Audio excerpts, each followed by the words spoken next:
West Tigers fans, we are just about at the halfway point of the season. We're going to break down that heartbreaking loss to the Rabbitohs on the weekend. And also, let's get angry again about Lachlan Galvin. Or maybe we can resolve it. Let's see how we go. In another episode of the West Tigers Life podcast.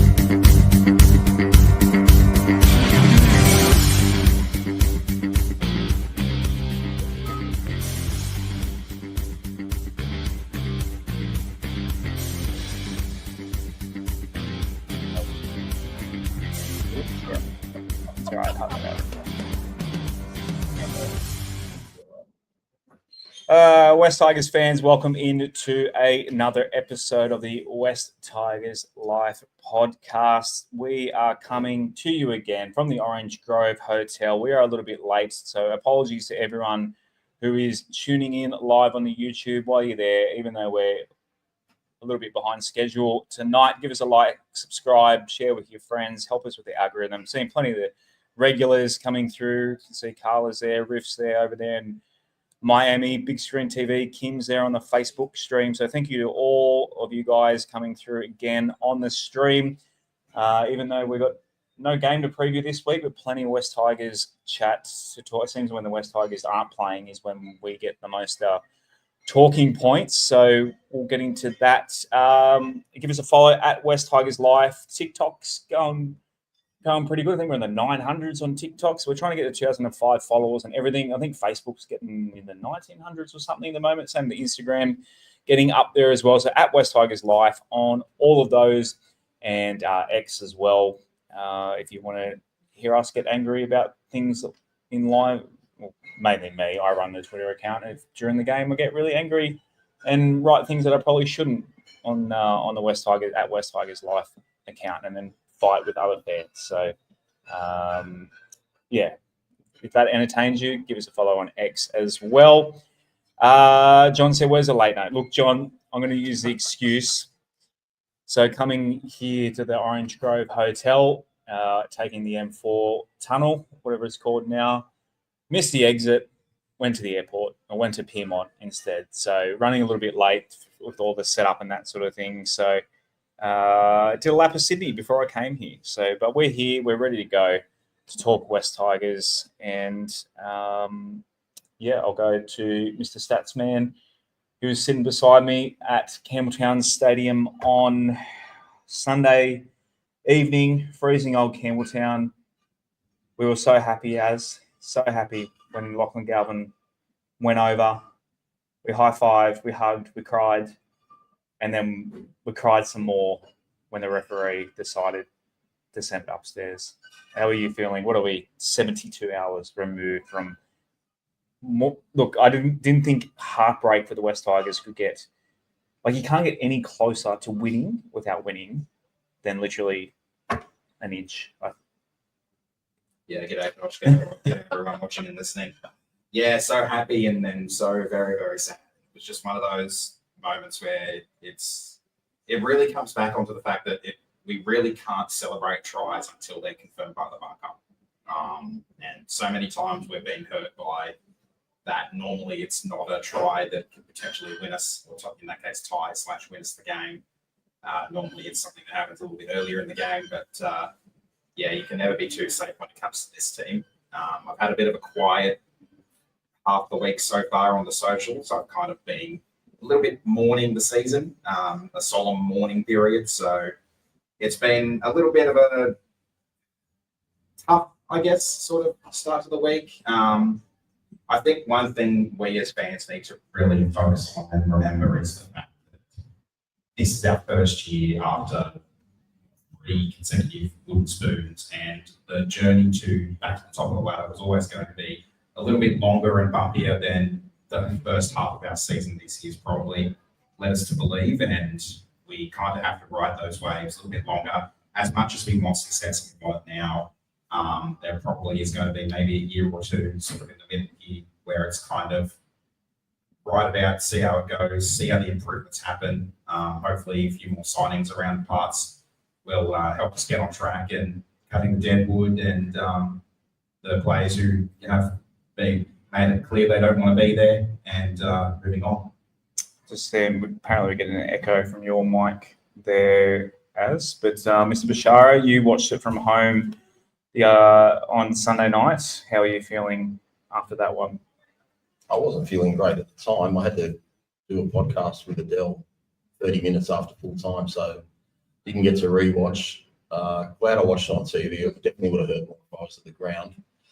Firstly, just want to give a couple of shout outs, Josh. Firstly, just to my nephew who's spent a couple of days in hospital.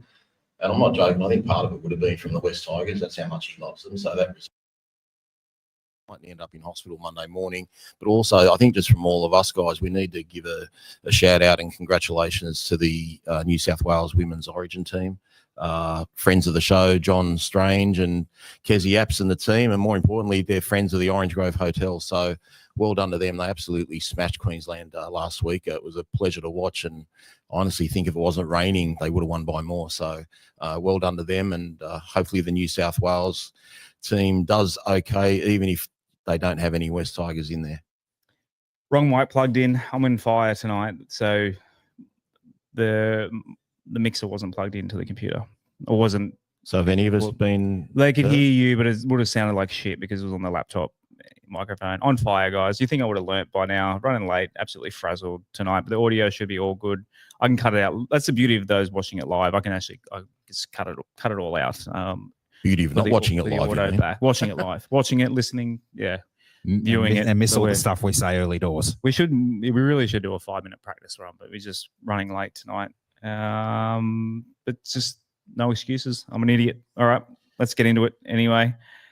I'm sure what you guys said. Are we all good now? We're all good. We're all good. So no one heard anything we said? They heard it, just not overly clear. Right. But that's all right. We're in a deep, dark cave. Deep, dark cave. So we should name ourselves. What?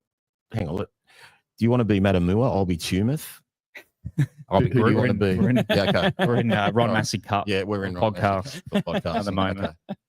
Okay. I'm the youngest out of the three of us. I'll go SG Ball. Okay. SG Ball. Yeah.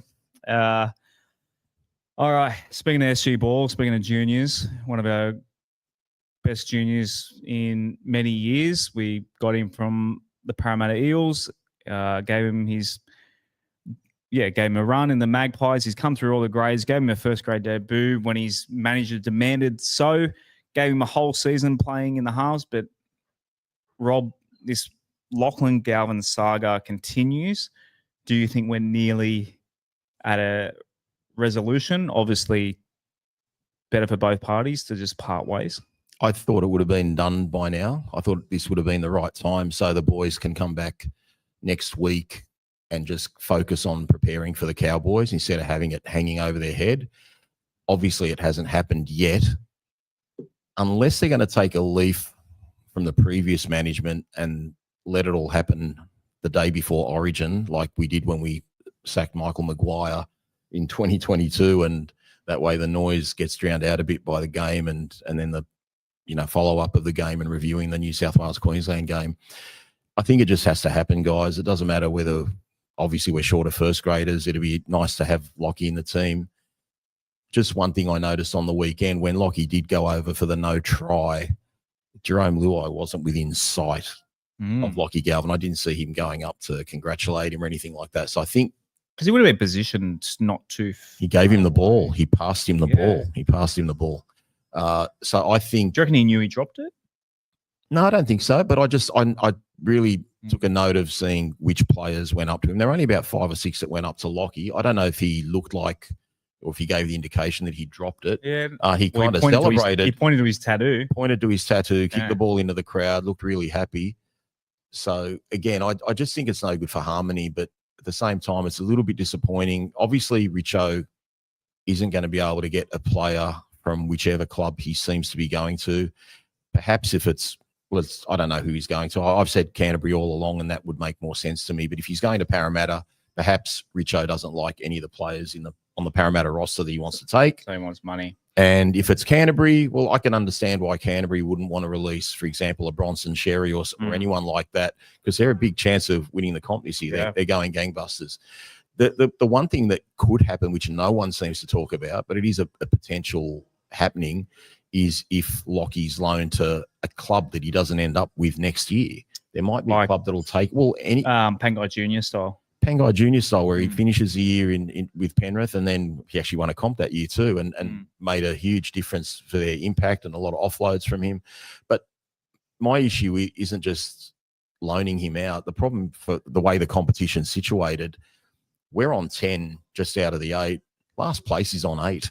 Like, if you loan him to a club and they win 3 or 4 in a row, you're actually hurting the West Tigers' chances for this year. So in my heart of hearts, I know Richo would never admit it. I think, deep down he thinks this is just a rebuild now. If we make the 8, great, but the chances are we're not going to make the 8, and he just wants to sort that roster out. We're 5 and 6. No, we're well in it mathematically, but just look at the fact that Bole's out, Samuela's out now, Latu doesn't look like he's back next week. I mean, we're at the depths now. Like, Benji's literally not picking. He's not picking Fata Ape. He's not picking any centres as of the week before last. He went for a winger at right centre. So I think Benji's playing with 22, 23 players mentally. Like, that's who he's got. If we lose another forward, I mean, who replaces May? Let's just say May got picked for Origin, but we will talk about that at some stage tonight. That's literally the next week. Okay. Yeah. But, I mean, who would replace May? Like, we would not win one game without, like, you need 2 players to replace. Well, we missed Fanua Pole plays Sunday night. I think we win because Souths were making ground much easier than we were. I think Pole would have made a huge difference Sunday night. I always say it's easy to be like a Monday morning coach, and I was probably the most critical of Wednesday night. Well, it's Wednesday night tonight, but Sunday night. Generally Monday morning coach the day after the game. And I was super critical of Naden being on the bench, and I still am. Like, his output was terrible. He still missed 4 tackles in the limited time he was on there. But I would have, for example, played a Talon De Silva or a Hope, brought him on shortly before halftime. But I'll tell you what, if I was a coach, Appy doesn't score that try before halftime because he's off the field getting a rest. So maybe Benji knew what he was doing in terms of having Appy play 80 minutes. But I just think we're at the depths of the roster. Like, you had to have Appy play 80, Terrell played 80. I've got Twally's stats, but I think Twally had like 52 minutes or thereabouts. That's the longest minutes he's played this year. We're stretching everyone to the max. I think the bye. Mate, this was a grand final effort. Like, if you see, I rewatched the game and it was an easy rewatch.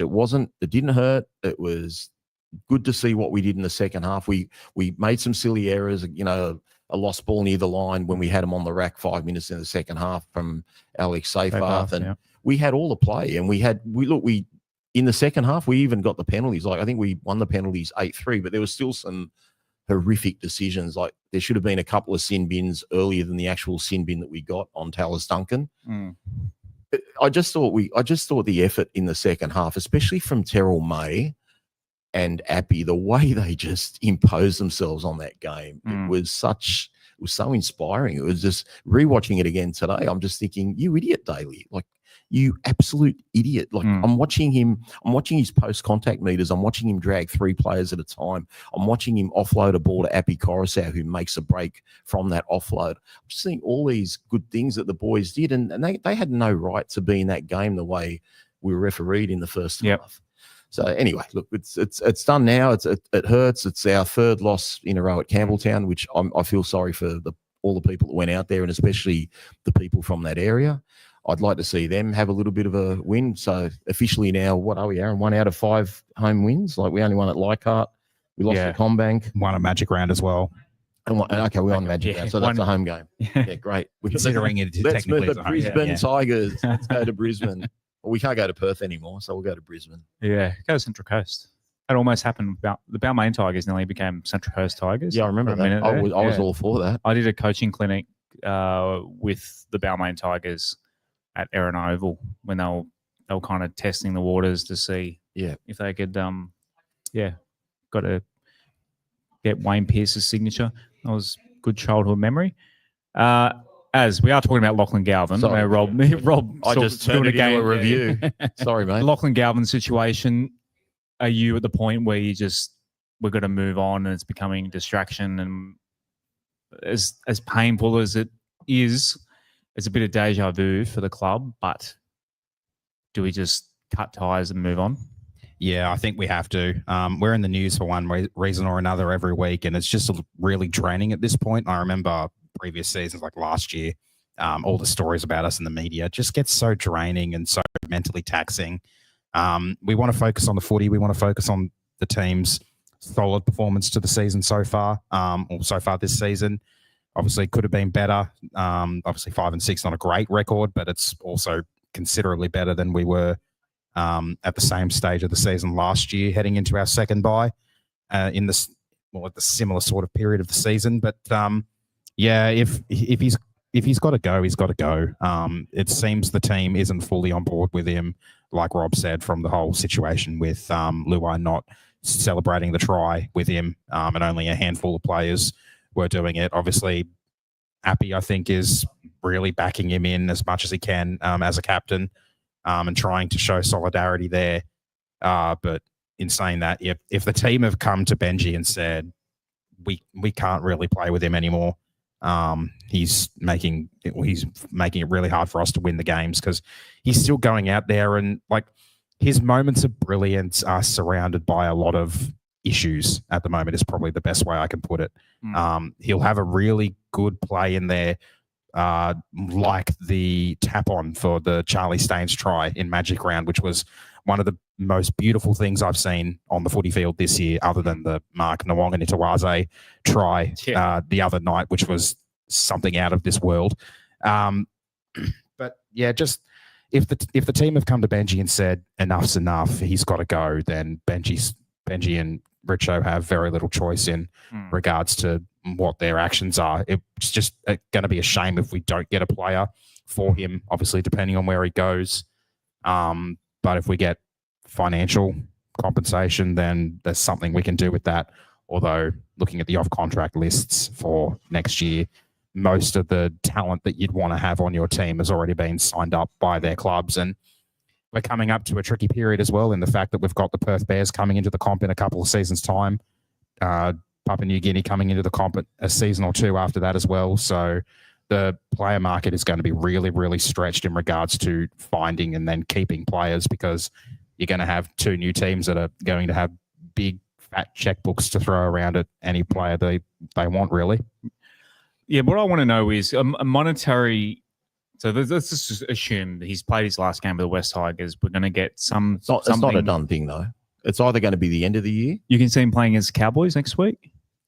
If it's not finalised, there's a chance it's either June 3rd, like ASAP, like he's played his last game. Yeah. But some commentary is saying that it could be the end of the year. And the compensation that they're talking about is varying from 150,000 up to 500,000. But I think, like, I've been asked today by more than one person, why can't the players just be professional and get on with Lockie and play?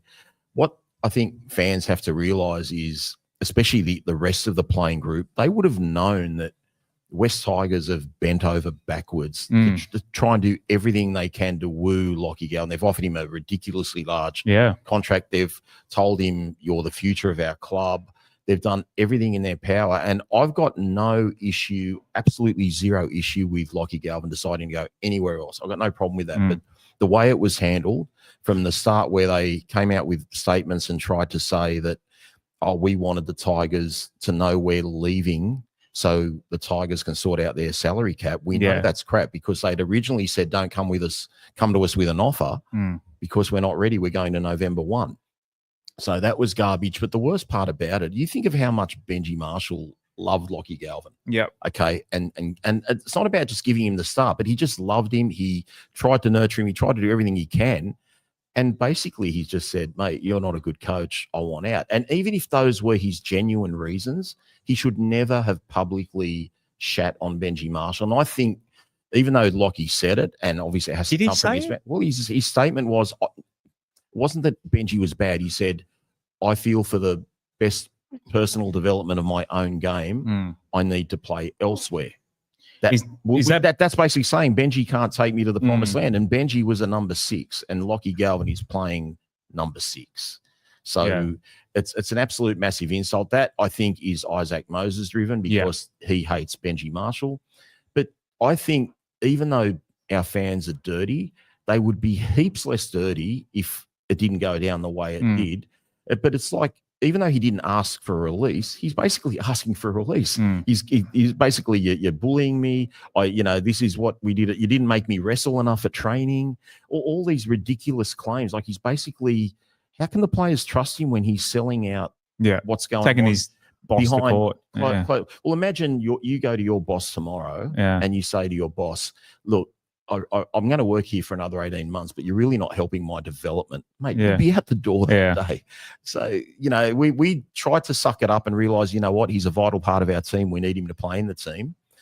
But it hasn't, we have got a win or two out since it happened, but it just looks like it's just going to be an ongoing drama. And the worst part, if anyone who watched 360 tonight, the last thing Anasta said was, he looks like this thing's going to drag out and you're going to be hearing about it a lot more. And that's what we don't want. We just want to cut it, focus on our footy. So I think we've got to cut it, even if it's going to cut us losses. But it's just disappointing that, like, having spoken to Lockie's dad, and like I say, I'm fine with him. I've got no issue with him. But one of his biggest concerns was all the negative media West Tigers get. And he didn't want, that to be around his son, and they've actually created that negative media themselves about the West Tigers, and so that's just. And if he goes to another club, that'll follow him.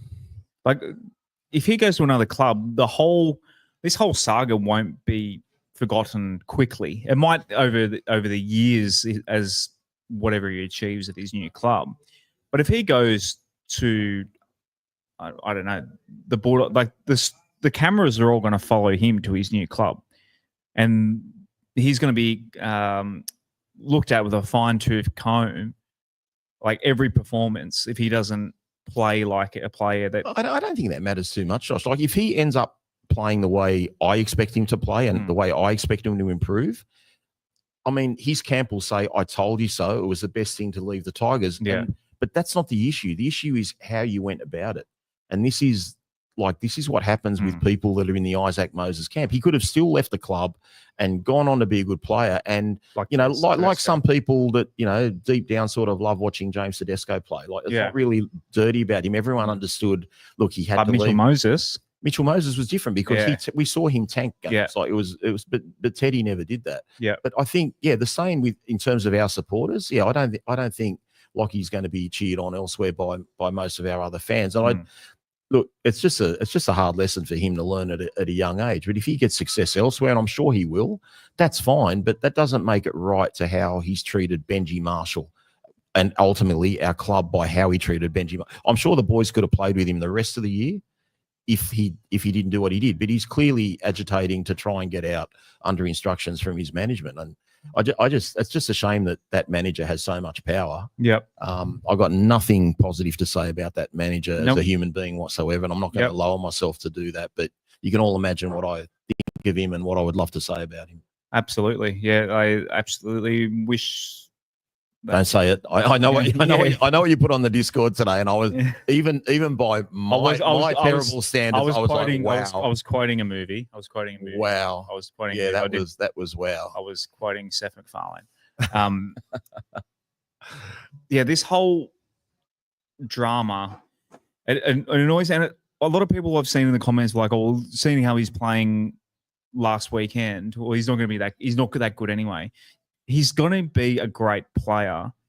And the thing that annoys me is when it comes to being a good rugby league team, it's the salary cap game.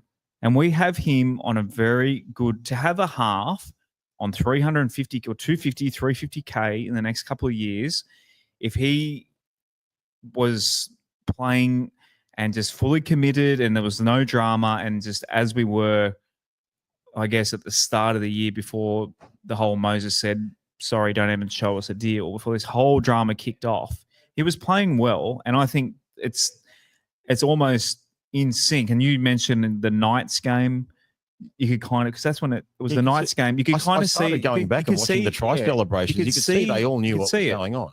So this whole drama, like we should, and the people said, oh, Richo, basically, he's supposed to be building a good team around us. If Lachlan Galvin is on a very good contract, we've got what should be an origin half next to him. We've got what should be an Origin hooker inside him. We've got a future star in Dream Buller at fullback. We have a very, very good side. And we've Storm game aside, we're just losing game. Last week we just lost. There's games of the Knights. We should have beaten the Knights. We should have beat. We should be 9-2. I mean, we could argue that we've wasted our draw. Yeah, we've got a team that can win games against almost anyone, except maybe Melbourne and Melbourne Dogs. The comp's so close at the moment that if this whole drama hadn't happened, and we could use Lachlan Galvin, I think the West Tigers could make him a great player. And then we've got the salary cap in a good position now where for 2 years we could actually or at least next year, sign someone to play next to him, because we've got his salary at 350, that we could actually bring in, I don't know, a David Fifita or something to play next year with him. I'm just using that as an example in terms of money, because I don't think David Fifita would go to the West Tigers, but we can talk about that once he's talking about his next team. But the whole idea of being a successful footy team, and we did in 2005, we did it like $500,000 under the cap somehow. And about 8 home ground. But we had young guys coming through. Benji Marshall wasn't on a lot of money. Robbie Farah wasn't on a lot of money. We're under the cap. Scott Prince was towards the end of his contract, so not a lot of money. You had these guys. LaFranchi wasn't on big money yet. All these guys coming through who are getting towards being superstars, but not being paid like a superstar. And that is how, and we're seeing Penrith finally, it's starting to affect them, is that their players are starting to get poached because they're starting to get their big money, and eventually the salary cap's finally working on its magic on them.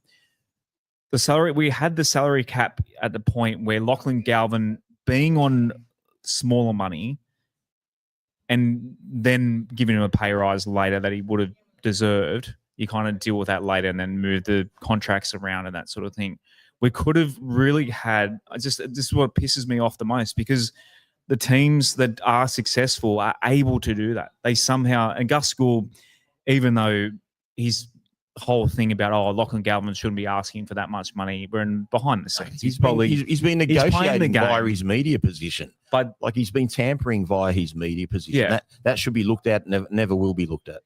But the whole thing is you need these young up-and-comers, pre-big contract, and these other contracts around them. It's just locked us in. And now if we let him go, I mean, it's not like we're letting $1 million player go and we've got $1 million left in the cap. He was only on $350K next year. But he would have got upgraded, Josh. If he stayed, he would have. He would have. Like on the years that he's currently got. Yeah. But what I'm saying is, it's not like, $1 million.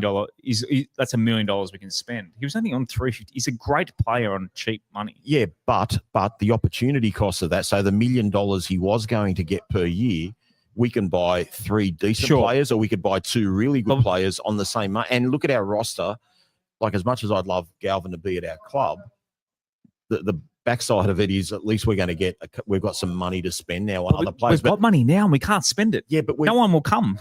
We've got more money than we can spend. And this whole thing of getting a payout, I don't know how around the salary cap that works. I listened to Chamis and Weidler on Triple M's podcast this evening. Chamis mentioned that this would come under the team's soft cap, which they use for coaching purposes. So maybe, and Adele made the point how West Tigers coaching staff compared to your Storms and your Roosters and your big. Yeah, we don't have as many.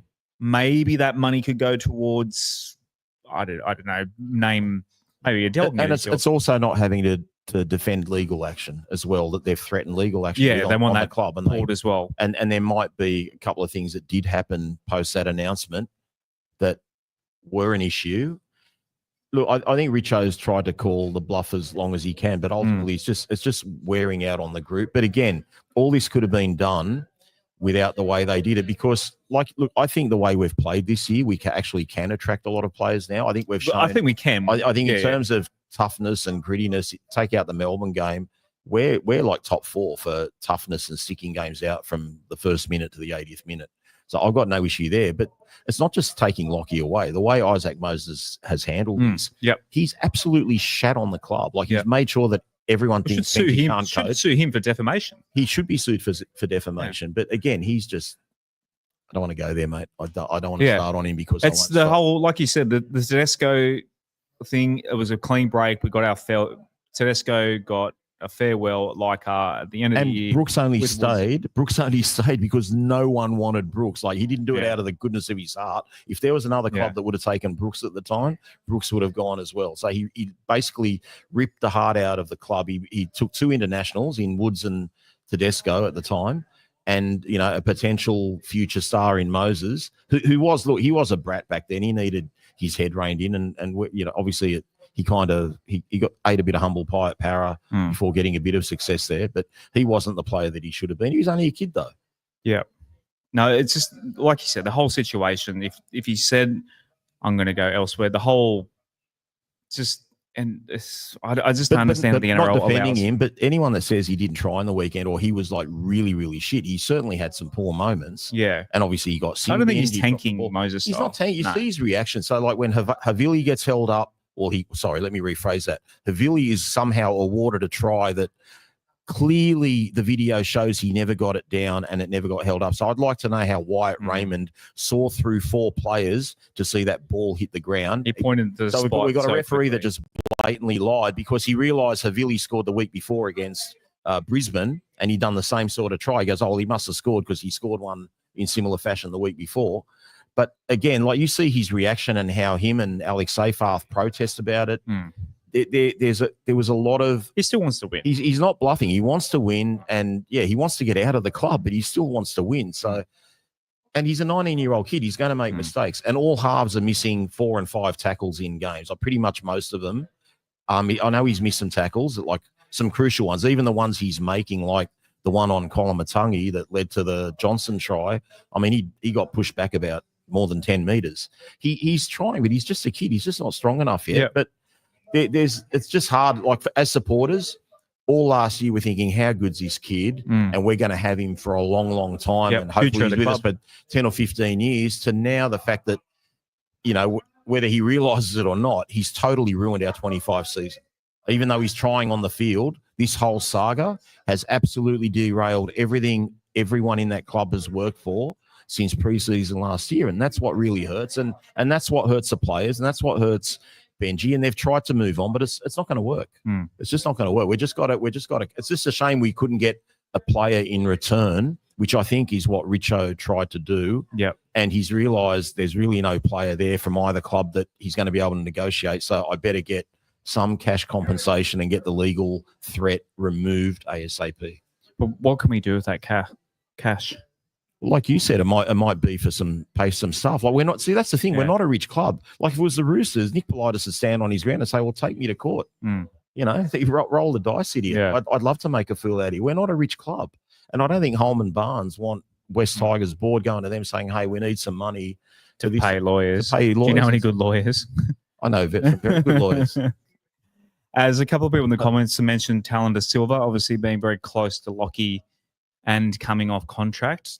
Do you think it's inevitable that Talon will follow Lockie wherever he goes eventually, especially if there's word that Appy might be extending his contract? I think Talon's happy to stay. I don't think Appy would extend his contract by more than a season at most because he's got the rest of this year, next year, and I think next year might be his last year at this point in time. So I don't see him going much further than one season after that. How old is Appy? Appy's 35, I think. He's already 35? Or 33, somewhere around there. But yeah, I think Talon probably happy to stay. He seems to enjoy where the club's going. 32. When's his birthday? November 7. So he'll be 33 at the end of this season. So 34 at the end of next season when he's off contract or when his contract ends. So he could maybe go to 35 or 36. I think he could. He certainly judging on the way the weekend. Smith went to what, 37? 38, 39. Yeah, he's the sports science, they're playing a lot longer. Farah went to 37, I think. Yeah, that sounds about right. And Brent Reid reported today that Appy's management want to speak to the Tigers about staying on or what the future looks like. So, and given what he did, hopefully we should be bending over backwards to re-sign him if he wants to stay. Hopefully we'll talk about the game a bit review it a little bit again. But that try, the first try he scored, I mean, Oh, everyone's raving on That had me about. bowing down to I him. know everyone's raving on about the acrobatics of Mark, the winger from the Roosters, Nawanga Wanga, whatever you called him. Okay, I'm not going to go there. I'll turn it into an Arabic swear word.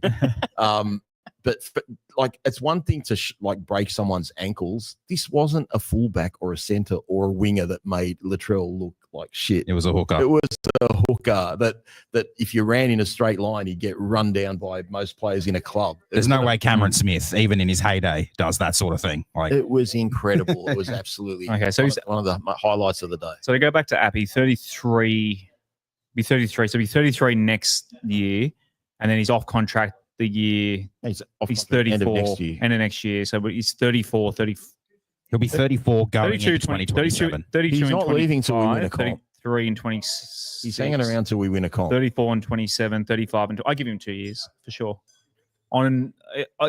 You would think that it wouldn't be on 700k. It might be a No, it's little not bit. going to be on that sort. Nah. Although but cap, but if he can produce 80 if minutes, his salary's gone down, 500, 550, I'd almost 600. even a third year maybe a option that because you could always just medically retire him or give him a job or something. I don't know. I think he could go I 6, don't 7, 8, think the 9. money matters if he's playing well. keep Yeah. him. So and we've got young Haywood coming through. So yeah, we can't keep them all. But anyway, anything else on the Galvin situation? As we'll have to wait and see, I guess, what happens from here. You guys were talking before about how we've got a really good, young, talented half on basically jump change compared to what he should be being paid. And I think the caveat for that, Maybe not what he should be being paid, what he will be paid. Yeah, well, that. Yeah. But I think in a way that also currently is what's working against us in regards to wanting to get money from the club we send him to, because we've got this player playing for what? He's $1 million. At his best, is around $1 million a season or just under that.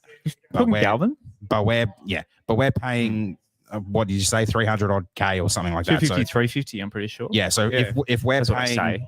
that, then we're not going to get more than, I'd say, half of that as financial compensation for this year, and maybe that for next year if they take him off our books. But if they get him at that price, whichever team he goes to is still getting a bargain out of us because they've got this really talented player whose current contract is really, really cheap.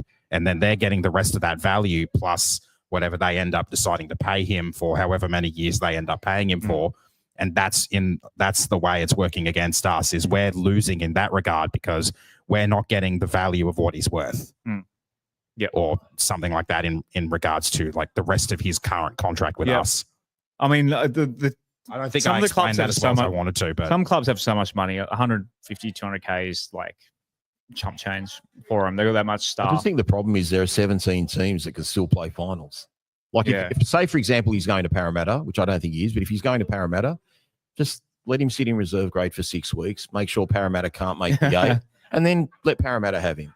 Like make a deal with him. But like, why should he? You bring his trade value down then, though. His value now. Like people know what he can do and what he can produce. But imagine he went to a team at the bottom of the ladder and they start stringing some wins together. I'm not saying he's the ants pants, and Parramatta's got a 5'8" anyway, but they might say Dylan Brown's leaving next year. Let's play Dylan Brown in the centres and make room for Galvin.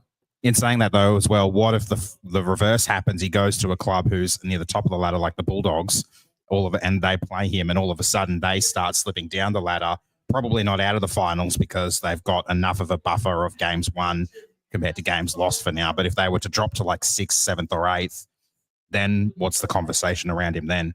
Yeah, it'd be a bad look. But that's why I'm not sure that he'll go straight to Canterbury, even if he's going to end up at Canterbury next year. He might end up at another club temporarily and just play some footy there. I mean, the guy wants to play first grade. So it'd almost be like Canterbury loaning him to another club for his further development, but he just can't play at our club because some of the players just don't want to be around him. Yeah, it's got to. it's got to come to an end pretty soon. You could write a soap opera about it. It's always us, isn't it? Just disappointing how it absolutely screwed our whole season. Yeah. And we should never. But if we cut him ever- clean, we're not even halfway yet. If you cut him clean, Latu gets help. It's a lot of ifs, but if bring Latu in, we get our guys back. I still think the Cowboys game, we're 6-6. I said at the start of the season, 6-6. I reckon it's game on for the finals. So beat the Cowboys. Tough away trip though. It is a tough away trip, but we they'll like have to a throw couple of players backing up though. We'd be rested. Nanai backing up. Dearden's off the bench. We like to throw offloads Another- around I too. think who else they've got. I feel like they've got one more player. I could be wrong. Robson, There you go. someone who shouldn't be there at all. Exactly. You never know. Guys, if you haven't checked it out yet, the coaches report with Adele. Such was our commitment to get it out early on Sunday that I started the show from Az's Little Red Rocket in the car park of the Leagues Club to get Roberto and Adele away, and it was a nice listening to the podcast all the way home back to the inner west. Once we got far Yeah, enough it was away great. from So well done, Rob and Adele, for a great show. Starting this week, it'll be the Gym Direct coaches report. So shouts to Gym Direct who have come on board as a partner with us. So for those who don't know, Gym Direct, firstly, for those who don't know, I myself used to be a personal trainer for quite a while. Gym Direct is actually the place where I first ever got my equipment to run my fitness business. They are literally incredible value gym equipment. So through that contact, they've come on board.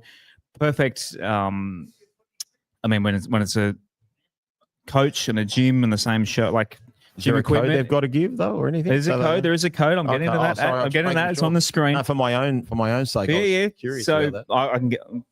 I'll talk to you after the show. I might even get you even a better deal. I definitely need it. So if you go Me to too. our website, westtigers.com.au, you guys will probably know by now our link tree. There's a button there for our landing page on Gym Direct.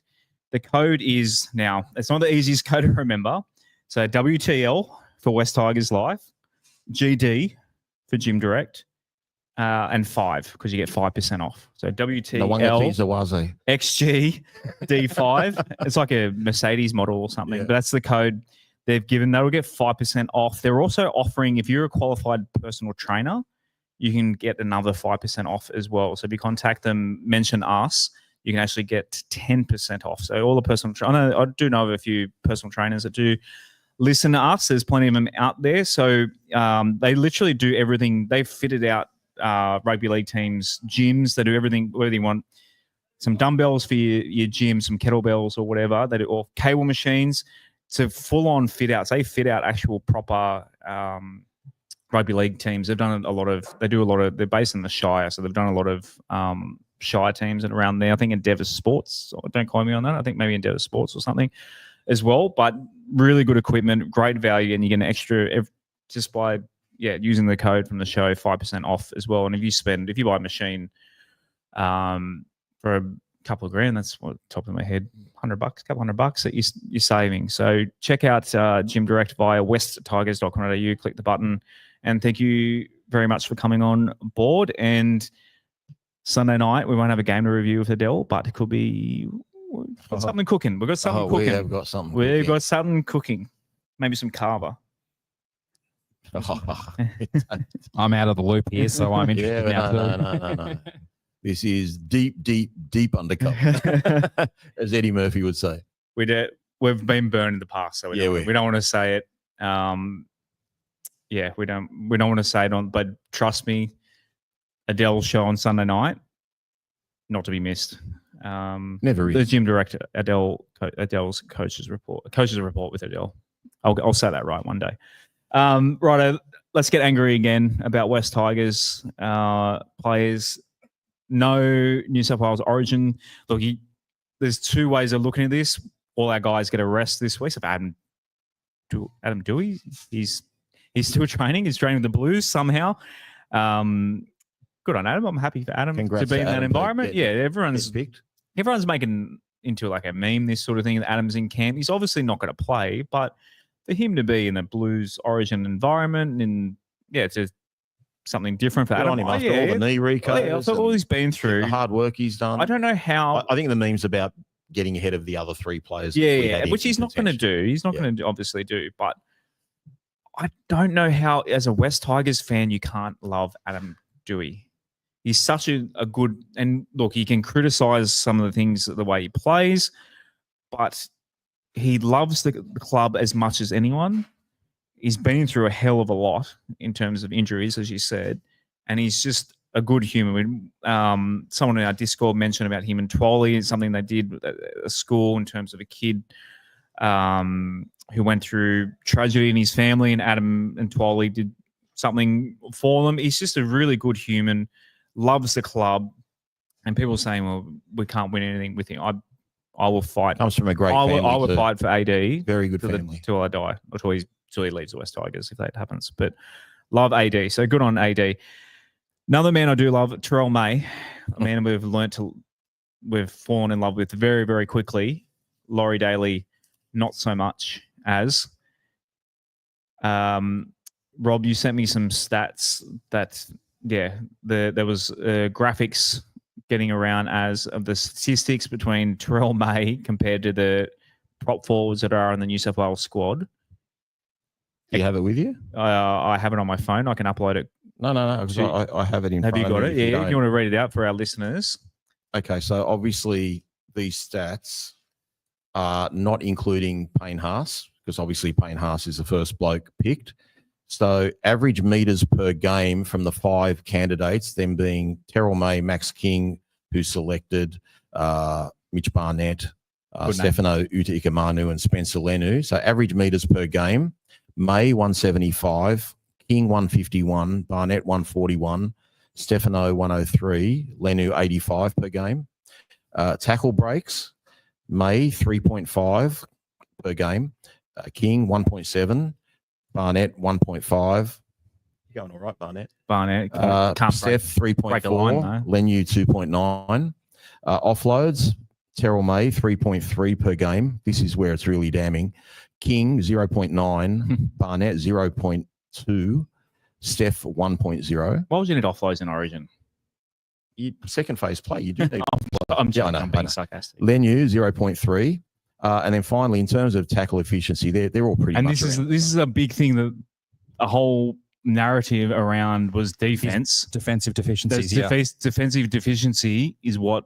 I'll tell you now, you're going to be fine. You're going to have defensive deficiencies if you play a prop for 80 minutes at Origin, because you don't play props for 80 minutes in Origin. You keep them fresher. It's not like Terrell May couldn't have played 40 minutes or 60 minutes or what he did at the Roosters last year. Yeah. It's not like he's forgotten how to do that. He has to pace himself for us. He's doing everything he can for the West Tigers' best interests, even if it's actually hurt his own chances of getting picked. But how these figures don't prove he should be there, at least in the squad.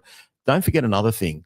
If Jake Trbojevic didn't get injured, he would have been in there before him as well. And he's been, and I get why they put him there for the camaraderie and the culture and all that. Anyway, finally, tackle efficiency, Terrell May 98%, Max King 96%, Mitch Barnett 95%, Steph 97%, Lenu 91%. So he's leads all 4 categories. It'd be interesting to know tackles total. I mean, people argue he plays 80 minutes, so therefore he has more time to rack up these stats, but percentage is a percentage. And the fact that he's doing it in bigger minutes is more impressive. It's very impressive. He's got a better tackle efficiency in more minutes. He's playing huge minutes for a front rower and still tackling more efficient. And rewatching the second half of Sunday night, he was inspirational in that second half. He wasn't just carting the ball up. What's the right term? He wasn't carting the ball up Aaron Wood style. Okay. And what I mean by that, he just like lumbers up, like sort of hugs people and stands up and just succumbs to the tackle. He was running with full gusto, creating offloads. He's so a lot of post-contact meters. I think it was something like 69 post-contact meters. Mate, look, if you just, I think Terrell May is tarnished by the fact that, no offense to his family, he's got some brothers that don't have great reputations, whether they be, drinkers or a little bit, out there crazy or whatever the case may be. One of them played in the grand final, had to get shipped off to England. I think just because he's from that family and he's a little bit different, they don't like that. But what's different about him isn't bad. He does vlogs. I mean, today he showed a video of him mowing a lawn. With a guy like he's just enjoying his life. He's giving the best he can. He's happy with everything he's doing at the West Tigers, and he gets no reward for it. So even though it might be to our benefit, Josh, I think it's awful that if you come to the West Tigers, you're probably not going to get picked for rep footy. And I think the Adam Dewey thing is an absolute, that doesn't mean like they've picked Adam Dewey, but they've also picked Jacob Preston, who is suspended and can't play. Like they've just brought him in. Yeah, so it's for they're never going to pick a West Tiger to play, and that really bothers me. What was I going to say on the back of that? Lost my train of thought. You got any thoughts on the May stuff? You go first, Az. Well, I'm going to say on the three as a whole, let's not delude ourselves into thinking that our three players who should have been selected were a chance of being selected if they played well on Sunday, which all three of them did. Two of them to more of an extent than one of the others or the other. But considering how quickly the team was dropped after our game ended, because like you saw, Josh, it was sent in the Discord when we were sitting in my car. It didn't take too long for us to get to the car after we did the post-game reaction. We weren't that late to get back to the car. And from there, we were sitting there. You were getting set up. I saw in the Discord that the team had been dropped. I showed you while Rob was being introduced on the coaches report episode. And you saw the team. Yeah, I announced it on the Adele pod. Yeah, you saw the team. You read the team out. So our three players weren't even a chance of being selected. So the team would already have been selected probably going into Sunday's games, and they would have had a few players, if any of their players who were playing on Sunday got injured. So, and the only players who were playing on Sunday who potentially could have gotten injured were Payne Haas, Hudson Young, and the 18th man, Campbell Graham, and obviously Latrell Mitchell. So those were the only players who, from Sunday's games, were selected for the Blues. I think Laurie would have had his team picked before. They've always got a team roughly picked, and they've got their candidates. So if something had happened to Robson over the weekend, Luai could have had a blinder. I don't think he would have picked Luai. That's the thing. Had an absolute blinder and didn't get selected. And Robson hasn't been playing well. He was the incumbent, so they just said, "Oh, we don't want to muck around with that." Yet Luai was the incumbent, but they didn't want to go with that. And I accept that Moses' form was really good. Former team literally 6 months ago was playing with the other half. Yeah. and look, Daly's got every right to pick who he wants, but as Adele said Sunday night, the New South Wales Rugby League really is a boys' club. But what shit me the most was when Laurie Daly was saying, "Oh, but Max King ran down someone and chased 80 or 90 meters or something like that."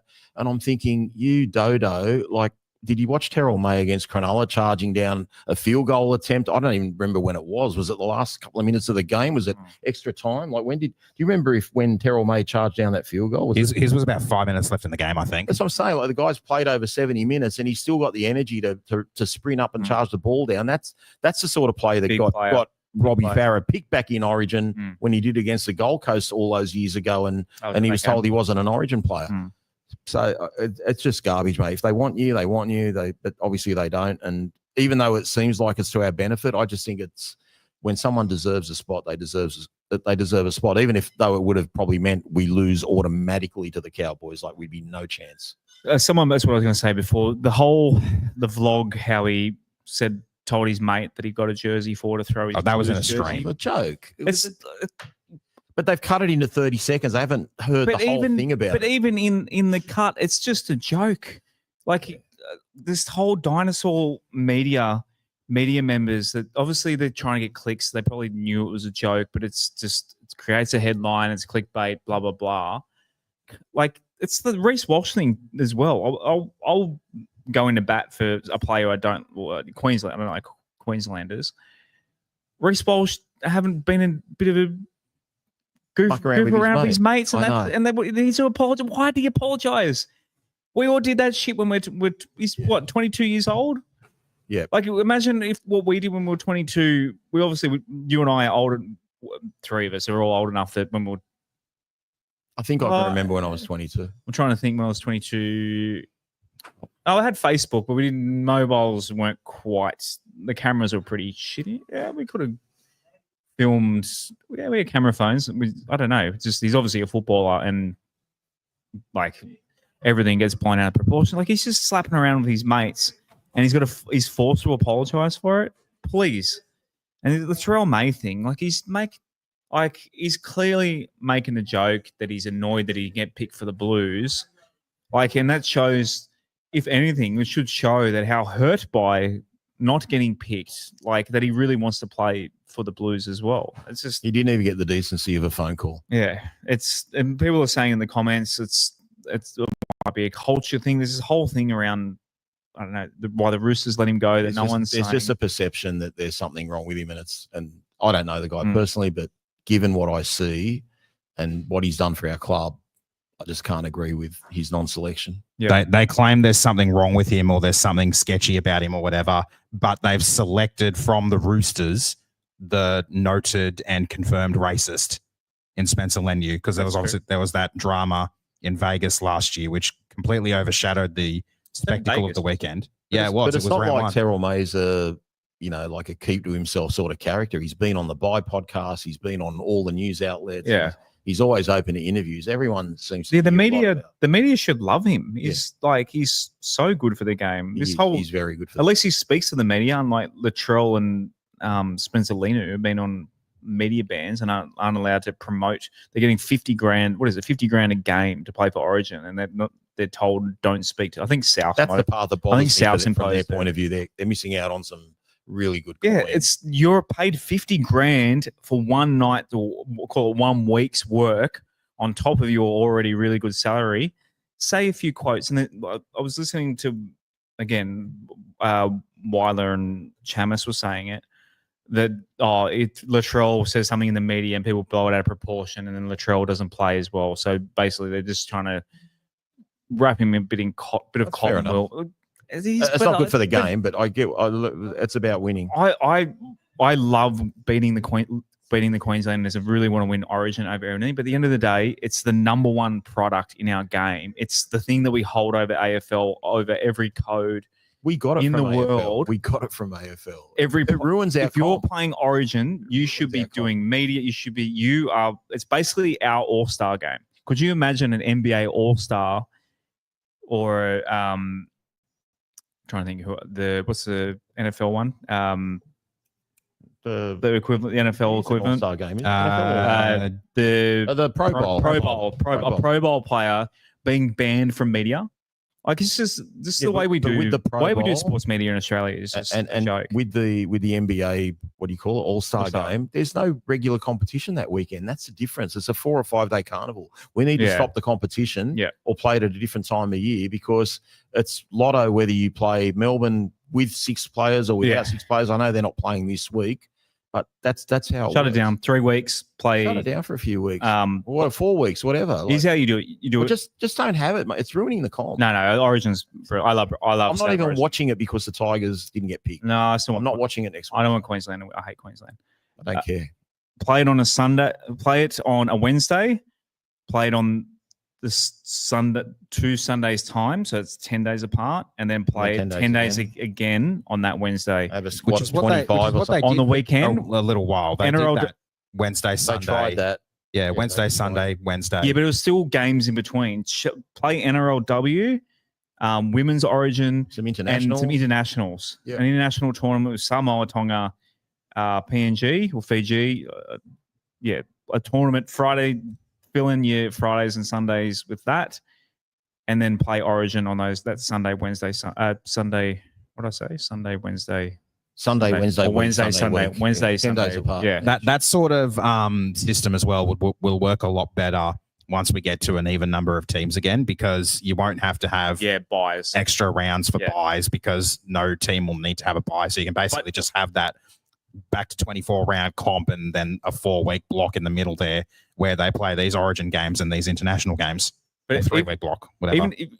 We could do it after every team's played 14 games, Imagine if we had a 3-week break right now with the injuries that we had. We come back. We've got Fanor Bole back. We've got all these guys, the team. So if you're not playing Origin, you're not playing internationals, You've got time. you've to got recover. rehab for 3 weeks. So when we play the last 10 weeks leading into the finals, we have every team basically full strength. minus any end of season. Yeah, of course, season obviously, ending yeah, injuries, ACLs and whatever aside. Basically, every team fight. Instead of coming out of Origin with a hangover, we have teams are coming out of Origin. I guess the players that are playing in Origin will be a bit. You're forgetting one thing, but exhausted. the NRL do not care. They just want the money. They all they care about is But there's an revenue. opportunity to make more money. You're making the course. Origin. If you put Origin over a 3-week period, it's on off. People know. Okay, it's mid-June. Spectacle. It's mid-June Yep. or mid-July. It's July. Make it a carnival. July is almost. Origin. Yep. We know Melbourne Cup's in November. We know Bathurst is in October.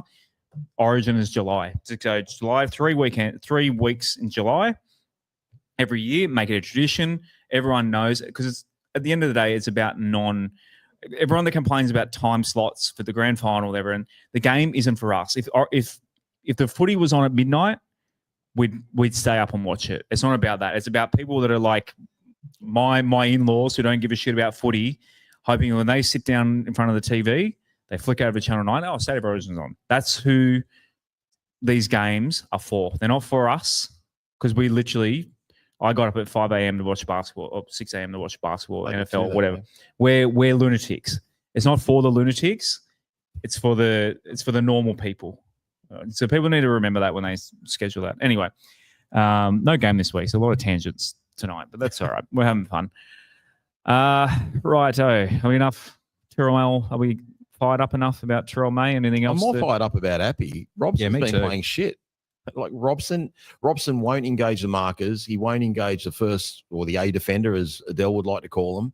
It makes it harder for our props. We're just lucky we got so much more talent than them. But mate, Queensland could pull it off. Queensland could actually do it. Every year. The thing about Queensland, I noticed the other day talking about Queensland. What's his name? 5'8" Melbourne. Munster was on the Fox coverage, and both Valentine Holmes and Broncos. What's his name on the poster there? Oh, Pat Carrigan. Pat Carrigan. They both did post-game interviews. So obviously separate games, and they both said, they had an inside joke with Munster saying, money, big fan. Like it's obviously a running joke between the Queenslanders. So obviously that's the thing about these Queenslanders is they just always have that like bond with each other. And I think because they have a less pool of players to pick from, and it's always more familiar, whereas we go, oh, this guy's in form, we'll bring him in. I think that's why Queensland has so much success because they do have that extra bond, whereas we're arguing that They picked and sticked for a lot Tyrrell longer. May's 8th in the order, and we're annoyed and I think we would have won the last few Yeah. Origin series in a row if Latrell Mitchell played every game. He's our Greg Inglis, but Greg Inglis was from New South Wales as well. Yeah, there was that really catchy song as well. Yeah. That's in Queensland, Yeah. which is pretty much everywhere that's not in actually Barrowville. Queensland. Yeah, maybe West Tigers should be in Queensland because they're not getting picked by New South Wales. Right, we've already talked about getting to the Haven't game even spoken review. about the game yet. Yeah, we have a little You bit. touched on it a little bit. Yeah, we headed out to firstly the crowd. What was it, 11,000? Someone, Yeah, just over 11K. They didn't actually announce it at the ground. They normally put it up on the big screen, but they which didn't is this week. pretty good for. I was arguing with someone the other day that Campbelltown didn't get a good crowd. I'm like 11,500 on a Sunday night. It was pissing down rain during the day. It's a time slot that you can't take small kids, or if you're a tradie,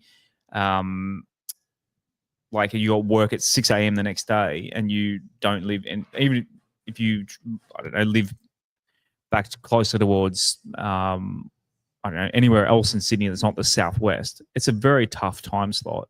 And Campbelltown always seems to get a The tough Friday 6 time o'clock, slot. the So 11 and Sunday a half. 6 o'clock. And there were quite a lot of Bunnies fans, but not, I want to say, dominant amount of Bunnies fans. Not even close to dominant. Yeah, It was probably quarter, maybe 20%. Yeah, There were a lot, probably about but not like they were scattered too. not like Bulldogs in Canberra sort of amount. So 11, like the Bulldogs overran the Canberra fans. if that was a 4 that o'clock game, I reckon we get 4 o'clock and it's sunny. I think we sell it out. Yeah, probably. Yeah. So get out. And it's a shame as well. Our last Campbelltown game in 4 weeks' time is Friday 8 o'clock. We just need a win there. We need a win there so badly. Hopefully next time. And as well, Josh, I asked you, like we were sitting at the lights, waiting at the lights on Rose Payton Drive. I said to you, what sort of crowd do you reckon we'll get in today? That's right. You said I'd be happy with 11. We got 11. Josh Stradamus. Next time, can you say 20 or 17 or whatever? You should have a sports bet capacity is. Sports bet. They should have a market. Guess the crowd. Guess the crowd. Yeah. Because home grounds don't fudge their numbers, do they? Ever? Yeah, no, I don't think so. Nothing like that. Just overs and unders for crowds. Well, that was membership numbers, not crowd numbers. And just one certain CEO. They have enough things to bet on. When's the Logies on? We could get a bet on the Logies. They stopped doing that, didn't they? The Logies, because someone leaked the. Just like they've stopped doing the Dally M. Dally M as well. Yeah, someone ruined the fun. Maybe they've stopped doing the Brownlow too for the same reason. I don't know. Oh, who cares about AFL? Yeah, Appy Coruscant, the only try scorer for us in that game. Look, yeah, leading into halftime, that was chatting with NRL Rookie's host, Matt Bungard, who's been our Rabbits correspondent previous seasons, and he was like, "Oh, well, you guys were lucky that we weren't up 20 to 0 at halftime." It's like, well, on way to possession, maybe, but no other reason. Yeah, you can say that, but the fact is, you weren't, and yet the Appy Coruscant try came out of nothing. But yeah, you got to love the fight, as you mentioned earlier, to get back in. Look, if it was 12-0, 12-6 compared to 12-0, when it got to 12-6, I said to you, Asma, at the game, that it does flatter us. So Matt does have a bit of a point what he said. It also gave the crowd some steam going into halftime at the start of the second half. The team got a standing ovation instead of got a standing ovation. Yeah, but you're right. Probably and then bows. Yeah, it was a massive game changing moment, but yeah, like you said, Rob, on the rewatch, they put in a fight, and like you said, that we talk about the referees so much, but this week I saw people that don't normally bring referees into it, non-Tigers fans, saying, "Come on, what's going?" Like, it was a very biased whistle to start that game. Well, the 3 tries in the first half, the 2 from South Sydney and the 1 from Appy, would not have happened if it wasn't for the referee in all 3 situations. So Havili's wasn't a try. We've discussed that already. The second try to Aiken, that was because Luai was called out offside when he was barely, a couple of centimetres left of the marker, like every marker is in every play the ball, where Sullivan ran through and got past Appy, and there was a bit of a bad pass, ball got tipped, and they end up getting the ball back and score. And then with Appy's try, don't forget too, just before the Appy try, Adam was about to get pushed into touch. And a bit of quick thinking, he released the ball. Samuela dived on That's it. That's right, yeah. And then from that play the ball, Appy scored. But that play the ball, what's the winger, the hyphenated winger's name for South? He got called out of it, Harley something or whatever, or whatever. Harley Davidson. I don't know. I know who Benz, you're whatever talking his about. name is. Yeah. Anyway, that bloke got called out, and Appy did his thing. But the referee had way too much influence on the game. But worse was the second half. There should have been a sin bin on the little pocket rocket, Jai Gray. We took a quick tap. Bentley Harpe. Harpe, that's it. He took a quick tap. He got tackled, no penalty. There was another one where it should have been a sin bin for running back through the ruck, no sin bin again there. And it took like the third, what should have been sin bin, to finally get one sin bin, which was on Tallis Duncan, I think it was, wasn't it? Yeah. But again, like if people didn't watch the game and didn't get a feel for the game and then just saw the final figures and see West Tigers 8 penalties, South Sydney 3 penalties, they're going to say, well, what are you complaining about? But we dominated that second half, absolutely dominated. And we didn't the first half. We were lucky to be 12-6. But, yeah, the refereeing was awful. And second time we had him for the New Zealand game as well. So we got no luck with him at Campbelltown. But yeah, it wouldn't have mattered if you played that at Leichhardt or Campbelltown or SFS or wherever. We weren't going to win with that ref. He's absolutely got no idea with anything that goes on, even the way he talks to the players. And I just thought, I thought the players were even taking the piss out of him a little bit. Like, did you see when we challenged? We did the challenge for the bomb that Lockie put up, and it came off Campbell Graham. And by the way, what a chase from Stafford Toa that was great. on Latrell Mitchell. But if Stafford Toa tackles Latrell, we can't challenge. But at the time, I'm like, why are you challenging that? Because all I saw was Alex Seyfarth come in late and push Latrell over the sideline. Oh, man, we've got the feed here. It's going to end up being a penalty. That's what I thought, for South. But luckily, it did hit Graham. But he said, where do you want the ball? and Jack Bird and Terrell May go up the other end. I thought that, they were just taking the piss out of him. He's just, I don't know, mate. I feel bad for these referees. They're all young. There's not many experienced refs left except for Klein and Atkins and maybe one other. But there were a few set restarts as well that led up to the first try, including Josh, you remember this one. Yeah, the full pass. They threw Latrell. Latrell just threw it out forward and they get a set restart. Then they get he waves his arm for a set restart and we are like, what the actual? And then they get held up for a try. Like, it's just it's just crazy. It was one of those ones the ref scored it for him. Yeah. And then the one where he called Luai off, like we'd already defended down a man and held him out. And it was only like a couple of minutes left of Galvin's sin bin.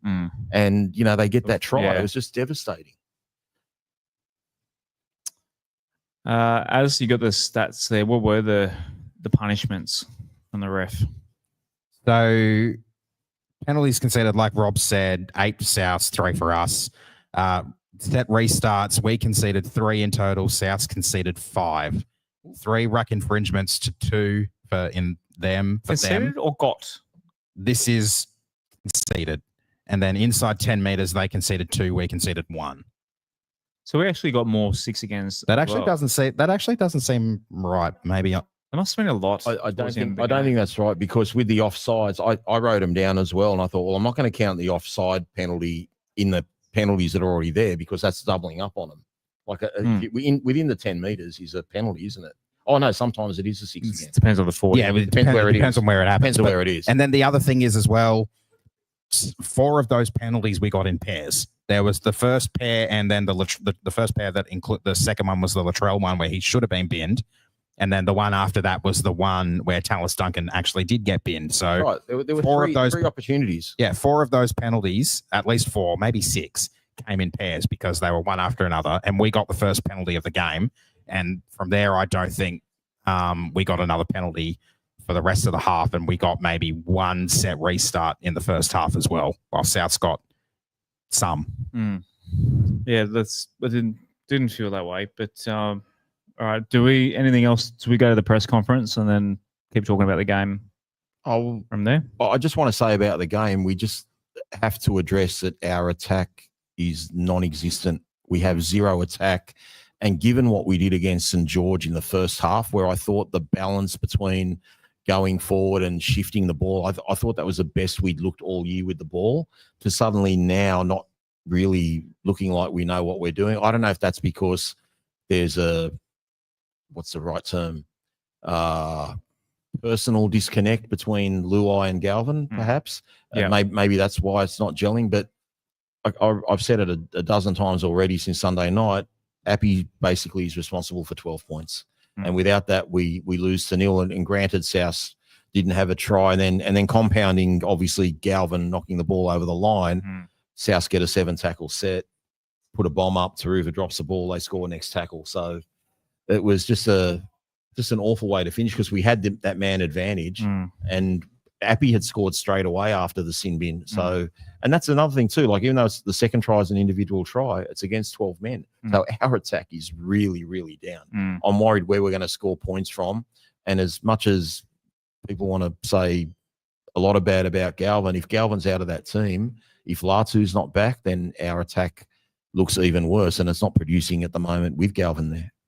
All right, here's Benji in the press conference talking about Appy Chorus, Sal. No, not at all. It was just the way the game was going. We started generating some ruck speed, which brings offloads, and that got me into the game a little bit. So, I think we just started turning momentum, and just happened to be there. Can you talk us through feign kick, the step on Latrell, broke his ankles there. Yeah, I don't even know what was going on either. I was just, I thought chip and chase, and then I knew I wasn't quick enough to go get the ball back. Apologies, that's Appy himself, not Benji, talking about Appy. Yeah, that step on Latrell all time. It's one of those games where I wish we won it, not just for the 2 points for everything, but to have that highlight, because a highlight when it's in a loss doesn't feel as good. To have the highlight of Appy putting Latrell on skates in a win, like all time, one of the great West Tigers players has. Oh, that was brilliant. I didn't actually notice that he faked a kick. I thought he just kind of duped him, made him think he was going to go left, and then instead went right and broke his ankles in the process. And I didn't even realize that there had been a fake kick in there until we were listening to Rob and Adele on the way back, and Adele mentioned it. I was absolutely baffled, and that made it even better for me. And I remember, like, we were watching it, we were celebrating, we were cheering, we ended up laughing, seeing the replay, and I still didn't even notice the fake kick on the replay. So it was just a really brilliant piece of solo play by Appy. 60-ish meters, I think he went to score that try. Beat the Raibbitohs fullback, who is the heart and soul of their team at the moment most weeks, when he's actually playing and not suspended. But like Appy, he really gave us momentum heading into halftime, heading into the second half. We didn't quite hold on to that momentum for too long, but I mean, I was joking with Dad when I got home from the game. Appy's going to wake up with back pain from trying to carry the team. Mm-hmm. And you're right in regards to, as well, those sort of really special highlights mostly happening for us in losses. Another perfect example of that is the only two tries that Alex Twala scored so far have both been in losses, both in smashings as well. So it would be nice to get those sort of highlight moments in the games where we win and actually have a really good reason to remember the game, not just for the highlight, but for the result as well. Yeah, winning is better. I think that's just a summary of his career at the West Tigers. Absolutely brilliant. And as a club, we've got nothing to show for it. We were a bit lazy and we lost. Another clip from Benji. Yeah, that was probably one of the best individual performances I've seen at our club in terms of fight and getting us back in the game. And, you know, that's what we love about him. He just keeps fighting, and he's the skipper for a reason. He does his job on and off the field, and tonight he was outstanding. It was. I could have said. Okay, that was Benji talking about Appy there. Yeah, I mean, for Benji to have someone like Appy as captain and to have in the side, I mean, for the whole side itself, to have Appy, like you said, the last few years, we had the Dolphins sideline conversion. Like, it just really seems like he's a man that can do it all. He's just been so good, and I really, really want this club. He deserves this club to get success, because he was there through this two out of three of the spoons. He wasn't there for the first spoon, was he? Second spoon. Second and third spoon. So he's been at the absolute bottom of the barrel. This team, to get it to some sort of success would be huge for Appy Coruscant. 100%. But that's why I'd like him to stay on. I don't think we're going to have that success next year yet. If you look at our roster, and I was speaking to Shane Coates today, and he made a really good point. He probably explained it the best way. The gap between the guys that can play first grade and the ones that can't is too far apart. At other clubs, you'll get a player from lower grades who can sort of perform to 60 or 70% of the person they're replacing. We've got guys that can't even do 40 or 50% of the guys there. So I think even if we get 6 more new players next year, I think it probably needs us another season after that to get the roster that we want, and then for hopefully Appy to, at a minimum, play finals football. But I think we've got enough class in that team. If we've got Buller, Luai, Coruscant, and add some other pieces to it, Terrell May, we've got a team that once they make finals, we just won't be there for making up the numbers. We'll actually be a little bit of a force. Another clip from Benji. Do like a full mid-season review. Like obviously it's our first buy, so the boys are pretty banged up, putting a lot of effort into the start of our season, and that's the best start we've had to a season in a number of years. So we can't rest on that though. We've got to try and find ways to keep improving, but this bye is coming at a real good time for us to just catch our breath. Got some banged up guys that probably could do it for a week off and focus on next week or the week after. As I don't know if you saw, Phil Rothfield had a story and he talked about it on NRL Fox the other night, how West Tigers have had the best buy advantage, or one of the best buy advantages with the Origin period, and then how the Roosters and then his are so hard done by. But we had the buy round one last year. It feels like that sweet spot. I would be happy to trade this weekend to have had the buy round 7, 8, 9. So yeah, the first season of the 17 teams, we had our first bye after the Easter game, which I think would have been about round 7, round 8. That's when we lost Adam Dwyer, isn't it? Yeah, so our first bye was the week after that game. And obviously last year our first bye technically was round 1, but then our second bye, which honestly felt like our first bye, was after we had played 11 games, which is the same number of games we played in our first stint this year.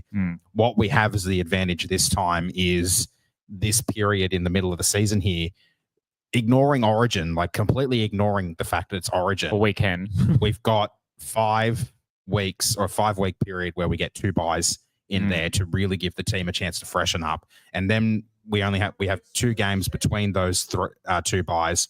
We then have, I think, 6 or 7 games before our final bye, and then a 4-week block heading into potentially a finals campaign or an off season, whichever it ends up being. But it is more advantageous to have the buys the way we do now.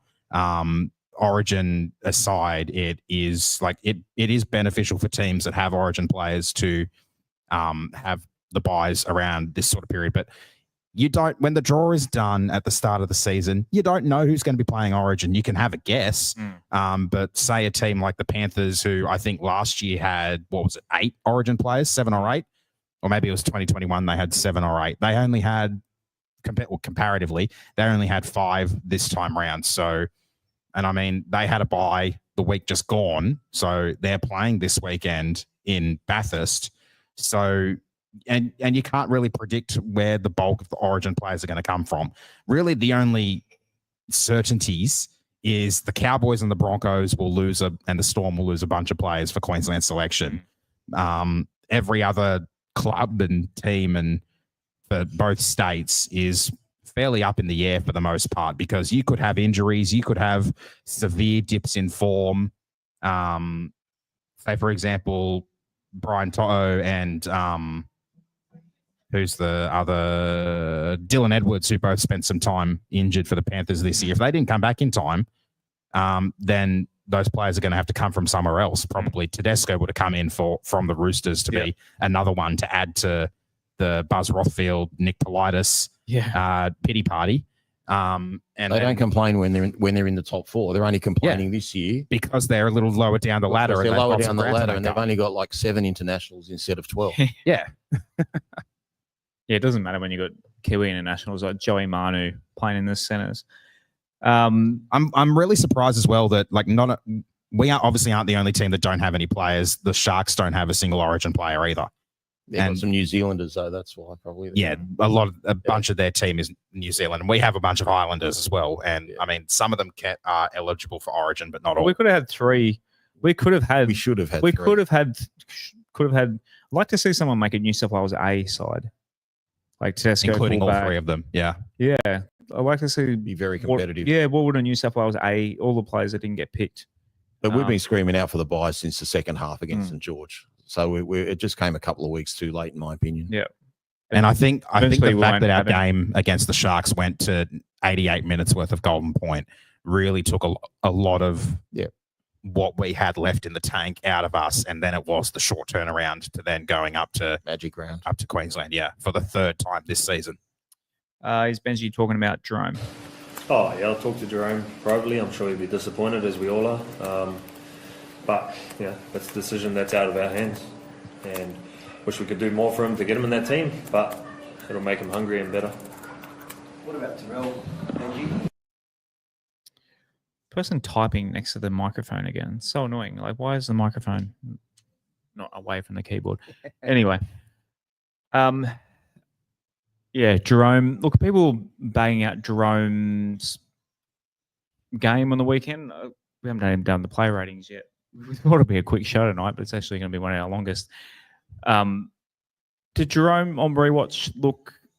Did he have a bad game, or he was almost in my top 3? But I understand the complaints with the guys on such large coin. Yeah, and I think he's only had 2 try assists all year. You can correct me if I'm wrong there, Aaron. If I have, yeah, but how many hockey assists? Just a riff. But Get that. Not even. I mean, and one of those was from a drop ball from Newcastle where he picked it up and gave it Adam Dewey. So I get that, but in terms of what he's brought for culture and effort and how he's combined with Appy and captaining the side, you can't replace that. You can't, like, all that determination and, like, honestly, I don't think people realise how heroic that second half was the other night. I know we've got nothing to show for it, but running into the wind in the rain, being on the end of like a really, we had, like, I know the possession ended up 51-49 to us, I think it was, but it wasn't like that at halftime. We fought our way back in the game. I don't think Tigers teams of the past have done that and have had that belief. So that part of what Jerome is doing is really good. And I'm not being critical of him. I'm just pointing out that attack-wise, he hasn't been the same player that he was at Penrith. Like, he straightened up the line against St George a lot. I thought, here we go. We're starting to straighten up the line. And then against Melbourne and against South, there was no straightening up the line. So he's got to improve, but he knows that too. And there's obviously a lot of pressure there, and he's not getting on with Galvin. And that's why I think Richo's probably changed his tune on this whole Galvin thing and just thought, you know what, we've just got to end this now. But it'll be interesting to see if young Latu comes in and plays first receiver or second receiver, because we've paid all this money for Jerome to come in and be Batman. And not that he'd be totally Robin if he's at 5'8", but I mean, I think Latu's a natural first receiver. We've seen that in all the work that he's done previously. But was Brad Fittler, when he played 5'8", was he a Batman or a Robin? No, he was a Robin because they had Greg Alexander. I'm talking about the Roosters. Oh, Roosters. Okay. Craig Wing, I think, was halfback. No, he probably would have been Batman then. Yeah. He would have been. So you can be Batman. You can be Batman at 6. You can. A lot of the time, the off the field stuff and what he brings to us in that 100% space is considerably more important. He's changed than the what he culture does on the field. Exactly. I know that, and I've admitted we're only that. half a season into his tenure. Ultimately, he needs to do all of that. Like, he's sure. Again, it's not for him not trying or not putting in the effort. Like you saw when Jerome Buller threw the intercept to Alex Johnson and he ran him down before that sin bin. Like, that was Jerome Luai chasing him and tackling him 5 or 6 meters out. And, he's doing those little things. Johnson's not a slouch. Round 1, he made a massive defensive play when I think it might have been Ponga who was trying to get a pass to one of his second rowers. And he put the hand out to bat the ball down and got the ball back. Yeah, because they then knocked it on in the trying to pick it up. Yeah, the effort's there, and that's what he's there for. But it just, everything needs to be a bit more slick, and that's got to come back to Benji trying to find out how we can be more smooth in attack, and that's what's surprising. I actually thought we found it against St George in the first half, and it's just totally disappeared in the last 2 games. And finally, the quote that everyone is talking about. Meeting tomorrow. I do, but it's not one that I'm going to share.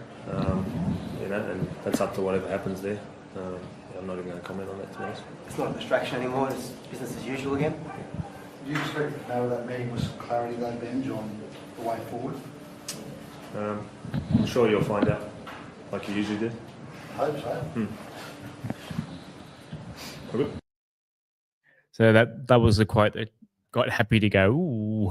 I did enjoy Happy's reaction to that. having a bit of a crack at Brent Reid, who is a bit of a mouthpiece for Moses. Correct. So, that kind of shows to me that this whole Galvin situation is getting to Benji and getting to the team. I think that just shows, as funny as it is, Benji, I think, has just had enough of this whole thing and just wants to move on. He's got a team to focus on coaching. Do you think so, Rob? Sorry? Do you think do you think Benji's just had enough of this whole situation? Do you think it's? I think he's handled the press conference really well. He's shut down what he's needed to shut down, and everything he's been saying in the press conferences has been right. He's shut down, like even the Terrell May talk. It's not up to me. That's a New South Wales thing. He's always deflecting when he can deflect, and he'll answer straight up. He even said to him, "Yeah, I know what it is, but I guess you'll find out through your own sort." Mate, we're trying to do a show, bro. Please. Yeah, so no, mate, just please. Thank you. Yeah. Anyway. Yeah. So yeah. Anyway, I've lost my focus there, mate. So sorry. There's always one. Yeah, there's always. Has anything to add to that? No, not really. I think that's pretty much covered it. Benji's just got a job to do. He wants to focus on that job. The outside noise is just really getting to him, getting to the team. It's affecting the team's continuity and ability to gel and play a really good style of footy, which we're still trying to find. We're still trying to find that identity. If we need to move him on, we need to move him on to help find that identity. My only concern is if it does happen before the Cowboys game, which is our next game in 11 days, if Latu's not back, because we saw the members' injury report came out, I think it was yesterday around the time of the team lists. And the first thing I went to have a look at was Giral and Latu still listed as round 13, and no, they had been pushed back to round 14. So an extra week for those two. If Latu's not able to come in and we don't have Galvin anymore, what do we do? We can't do that three-position switch. We can't do what we did against Parramatta. Yeah, that was awful. And I think that's why Galvin got thrown back in straight away, because it totally disrupted the whole team dynamics. Righto, player ratings times. I thank you. The most votes we've had all season this week. So thank you to all of you that did vote this week. A lot of people, I said, if you didn't vote for Appy Coruscant, if you don't give him a 10, I'll shame you. There's actually quite a few. So shouts to Shane Colt, who argued. The Mr. 9, we'll call him. He gave him a 9 as well. He gave him a 9. I'm coming for you, Shane. I've shouted out Shane. But, I can't be bothered bringing up everyone else. Dream Buller, 8.3.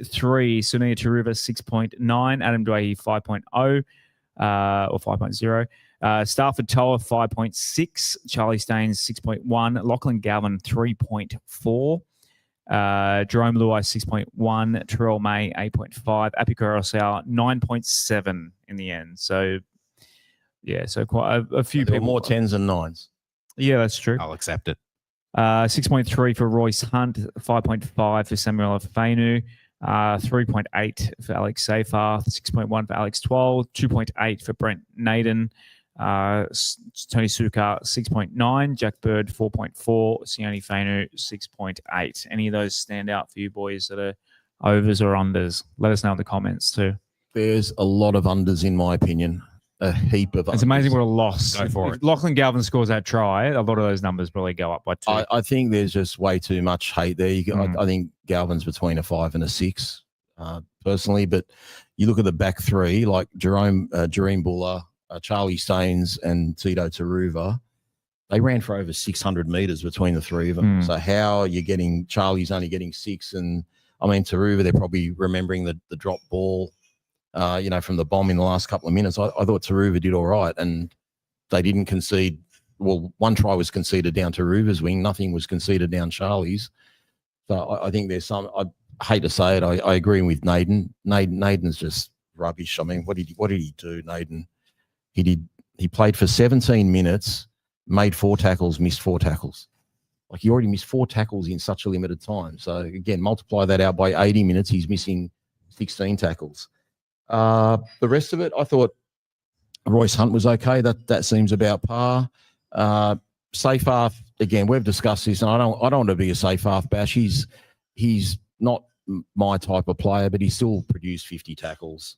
Again, like 50 tackles. Yeah, he did. How many missed? Got the stats here. Alex Seyfarth, 50 tackles, 2 missed. Wow. 1 offload, 1 line break. But again, he dropped a ball at a crucial time. Yeah. 5 minutes after half time when they're on the attack. So I guess the numbers are more on the eye test. But again, I wouldn't have. They're absolutely eye test. I wouldn't have picked those stats from Seyfarth. Like, I thought he was shocking. But again, obviously it says he did a lot of work. But even when like he got ruled for a forward pass. You could see Alex Seyfarth like almost standing in front of him. Yeah, like mate. Sometimes a forward pass is half the receiver's fault. He just has some really dumb moments in football games that I don't understand. The other thing as well with when it comes to these surveys is how many of the responses come in within the first 2 hours after the game when the emotions are still running hot. Yeah. I could look that up, but I can't be bothered. Comment here from Bren Dan on Facebook. What Stafford did I go with? I accidentally put Stafford Toll twice in it. Luckily, the Stafford Toll was only 1.1 of a difference to the Stafford Toll. So I just went the higher one. So Good thanks job, to Josh. everyone who voted. They voted Stafford Toll, obviously pretty consistently the same for the second Stafford So Toll. was it an 18-player survey? I think so. I think I asked me duplicated during the game. Yeah. Who replaced? Because every who. player was in there, so I must have. I don't know how. I must have duplicated it accidentally or something. But I was doing it on my phone at the game. But yeah. I mean, yeah. There's some low numbers in there. I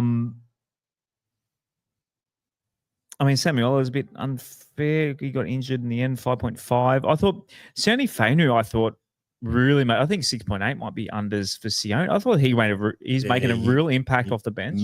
Moved up off the line really early. Yeah. In the last try though, that was him and Lachlan Galvin. I'll tell you now. On the eye, I thought Jack Bird played really well. I looked at his stats and they were awful. So I don't know, man. I don't know like what we watch sometimes or what Stats aren't always the be all and end all. Yeah. Oh, says the stats man. Oh, the stats man knows. Like it doesn't He already always cops that enough go from on him. stats. Are you calling yourself a fraud? Maybe I am. Right, 3, 2, 1. Based on your votes, Appy got the 3, Terrell got the 2, Dream got the 1. Who wants to go first? I'll go first because mine's definitely in the minority. I gave 1 point to Terrell May. Upon review, I might have even changed my batting order, but his second half was phenomenal. He's just the way he tried to carry that team on his back. Like he was literally the only forward that had the impact that he had. Another stellar performance. He's probably had 7 or 8 of these already in his 11 games for us. Surprisingly, I'll get shot for this. I gave Appy my 2 points. I know Appy was absolutely brilliant. He ran for over 170 meters. He had 3 line breaks, 2 tries, an offload. He was absolutely brilliant. But again, I felt Appy's brilliance came from the 39th minute onwards. And I gave my 3 points to the man that I thought kept us in the match after his silly intercept to Alex Johnson. I thought Dream Buller didn't miss a beat. I'm actually a little bit surprised he was only 8.3. I thought he was absolutely outstanding. Sure, he had a couple of missed tackles, but some of those he was on a hiding to nothing. Again, he's really producing that first year form, but he's a more complete player now. But again, I think they're going to be the 3 players. Well, maybe I shouldn't say they'll be the 3 players every week in the top 3, but because Appy was Mr. Consistent there every game last year and the year before. He's kind of had a quiet year by Appy's standards, but playing 80, knowing what a big game it was, they all tried to get the team over the line. Unfortunately, we didn't quite get there. Yeah, so same 3 players, just a slightly different order. My 1 went to Terrell as well. 63 tackles, none missed. Insane effort for, I think he played another 80-minute game. So at the start for the first 11 games, he's averaging something like 73 or 72 minutes a game. And that does include the 80. I think he ended up playing 84 in the Golden Point his game. average was 73 minutes prior to the Melbourne game. So you'd have to work out so it'll probably be higher now. Yeah, okay. But barely anything, maybe a minute more. So it's probably 74 minutes. Yeah, but like I said, that was also because of the Golden Point game where he played, I think, 84 or 85 minutes or something like that, because he only had a 3-4 minute sit down in that one. But I mean, insane numbers for a man who's worked his absolute ass off for 11 straight games, playing almost the entire game for all 11 of them. My 2 points I gave to Jareem. I have a minor heart attack every time Jareem throws a ball after, like, in front of the try line. Oh, yeah, they cut it on the kick returns. The cutouts. Yeah. The one he did one to absolute... Charlie. He did one to Charlie that was just like, mate, what are you doing? It's wet. It achieves, I don't know what he's obviously trying to center the ball, but get the ball to the center of the field, but he could have just run it. I want to see him run it straight up the guts a little bit more. You're losing 10 metres when you throw that lateral You don't pass. necessarily have to run and get smashed. You can crab a little bit, but to throw a 40-metre cut out like a pass it's in the You've got wet. space in front of you, take it. I hate those lateral passes. Yeah. Because you're just giving that defensive line of the other team Remember more time to cut you. the Sheensy teams? Tim Moulton used to do that. You could catch it. Oh, It'd be an inside ball. For Don't some start reason. me on Tim Olsen. We'd still have Taniela Tuiaki for a few more years if he actually ran the ball up. Tim Moulton himself. Don't get me started. So that's the main reason why Jareem got my 2, because just the minor heart attacks a couple of times there, and Appy got my 3 because dude was, he didn't do a heck of a lot in that first 30 odd minutes, like Rob said, but what he produces when he's at his A game, and when he's not drowned, or when he's not at the back end of the season having drowned in trying to rescue us for a season like he has done the last 2 seasons, what he's able to produce at his peak is still nothing short of spectacular. And we saw that with the 2 breaks and then the try he scored. No, both tries he scored. The second try he scored in particular, which wasn't off a break, but was off a break a couple of plays before, that was also from him. Yeah. So Dribble is within striking distance of Terrell now. So Terrell's on 58, Dream's on 46. Avanor Bole is still in third on 22. Appy's moved up to fourth with 15. Lockie and Jerome on 8, and then Star on 7, and then a few trailing behind. So thank you to everyone who voted, and thank you to everyone who left their rants. Here are some of the best ones I've picked this week.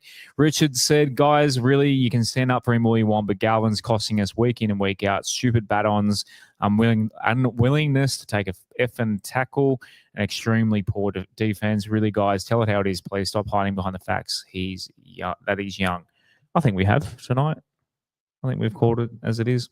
Like I said every week, you don't have to agree. Defender of him, but I'm defending the fact that he does try. I'm not defending how he's gone about trying to get out of the club, whether that's his own doing or his manager's doing. I think it could have been handled better, and he could have had a lot more respect from a lot of our fans. Kim R said, without Appy, we were scoreless. He's the best hooker in the game. Really feel for him. Buller, Staines, and May had great games. Very impressed with Sukkar when he came on. Luai is not a 7. Very evident tonight. Galvin holds that ball. We win.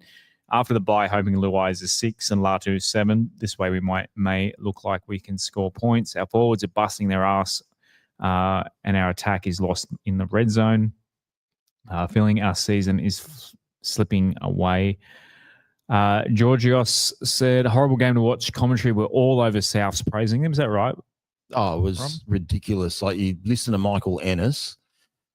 Not even that. Like, I think I might have told you this privately. He was waxing on about Brayley from Cronulla the night before. Origin, he's in Origin, should be in Origin contention. Every time Appy did what he did, which they praised, never mentioned him once as that could get him into Origin, because they don't want to dare oust their little puppy dog Robson. What about Latrell? How much were they salivating over Latrell? Warren Smith, I think, had he was salivating over that. Even the second one, the break that wasn't the try, the one that Terrell May offloaded to him and he ran through. I thought it was hilarious how Appy points to the right. So I think Terrell thought that means he's going left, and Appy just went right anyway and broke his ankles for a second time that night. He's just such a little genius. He's so good to watch. Back to Georgios. It was beyond irritating. The refs were on South side the whole game. How is it that when we have home games, I feel like refs tend to favour opposition over us? Our attack was horrible. We rarely looked likely to score. I don't want to blame him for the loss, but Galvin was horrible. He cost us at least 2 tries. I don't see any use in playing him anymore. He has been average at best since coming back. And one more thing, the fact Terrell May and Appy are not in that Origin team is disgraceful. Frank said, I think that was the first time I cried watching the Tigers play. Thought we had it won. Definitely, it was absolutely heartbreaking. Ryan said, Ryan, I did a word count. Ryan wrote 450 words. That was the really So really I cut it long down. one. This is probably less than half of what Ryan wrote, but I had to give him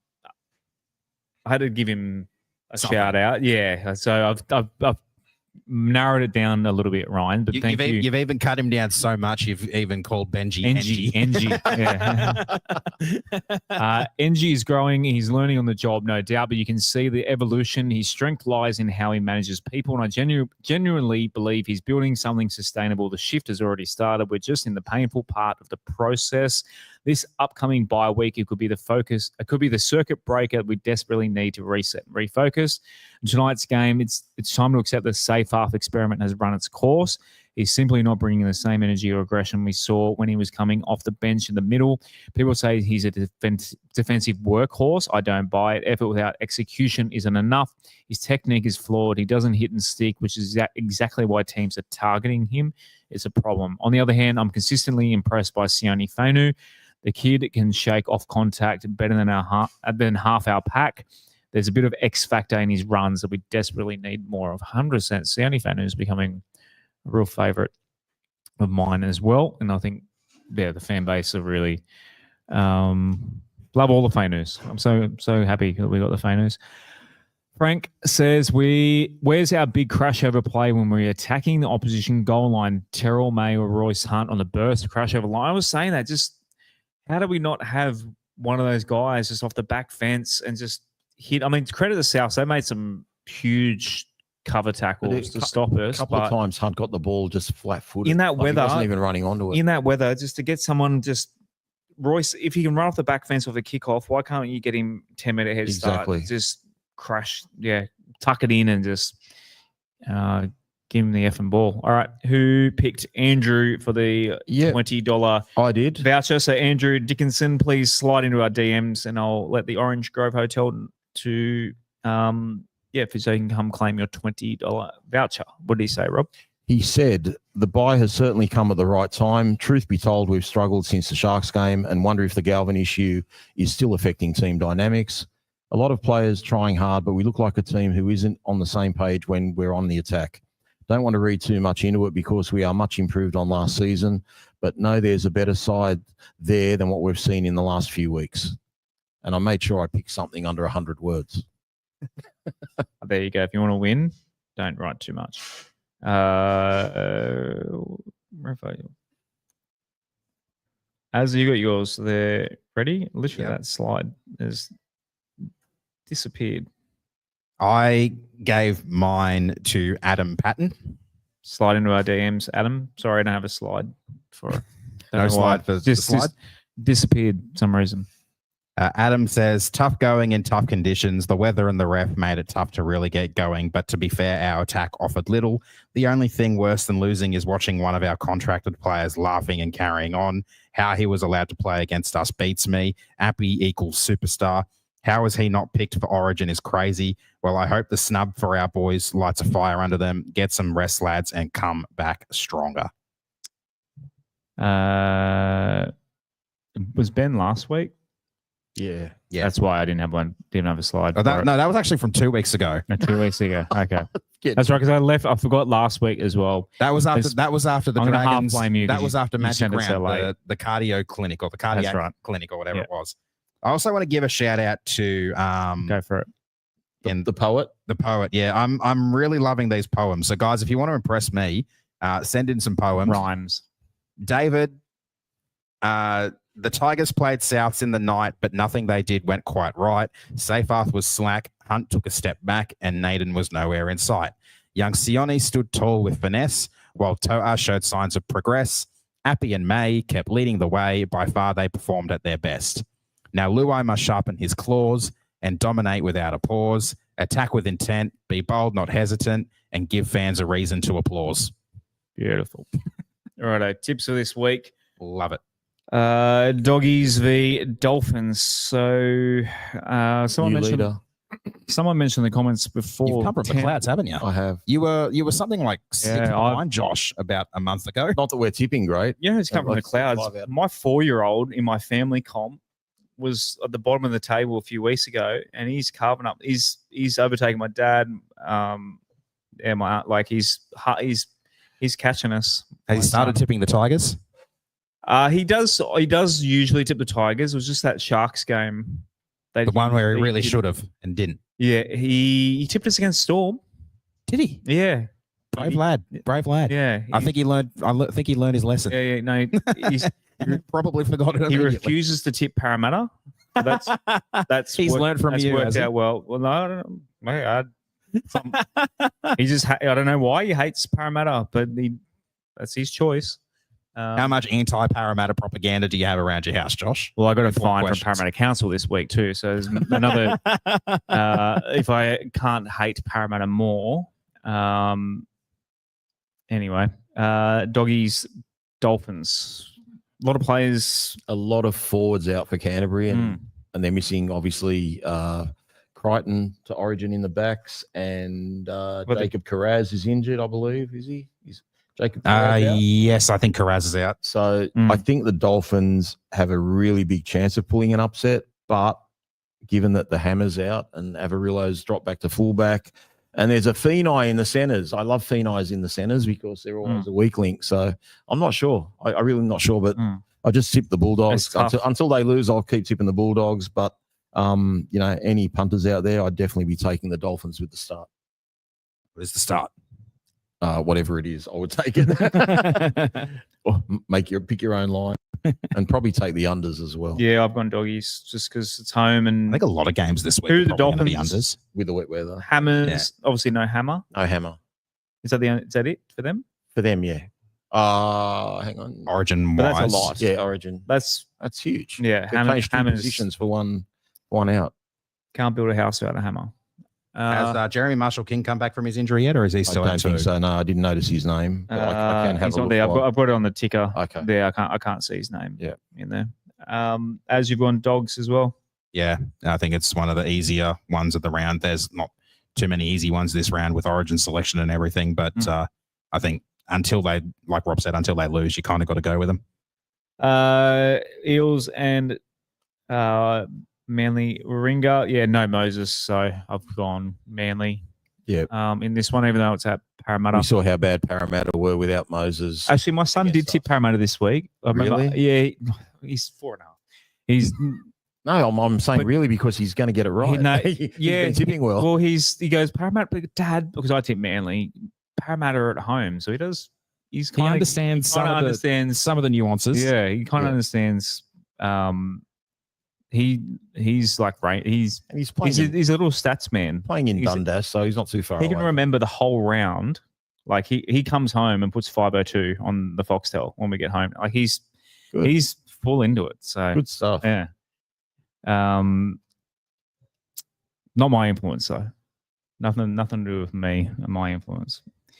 We've all gone Manly in this one. Some big outs for Manly too, but Mitch is probably the biggest out in this entire game, and for that reason, I think you kind of have to go with DCE's Manly out as well. And Yeah, Jake Arthur jumping in against his old club.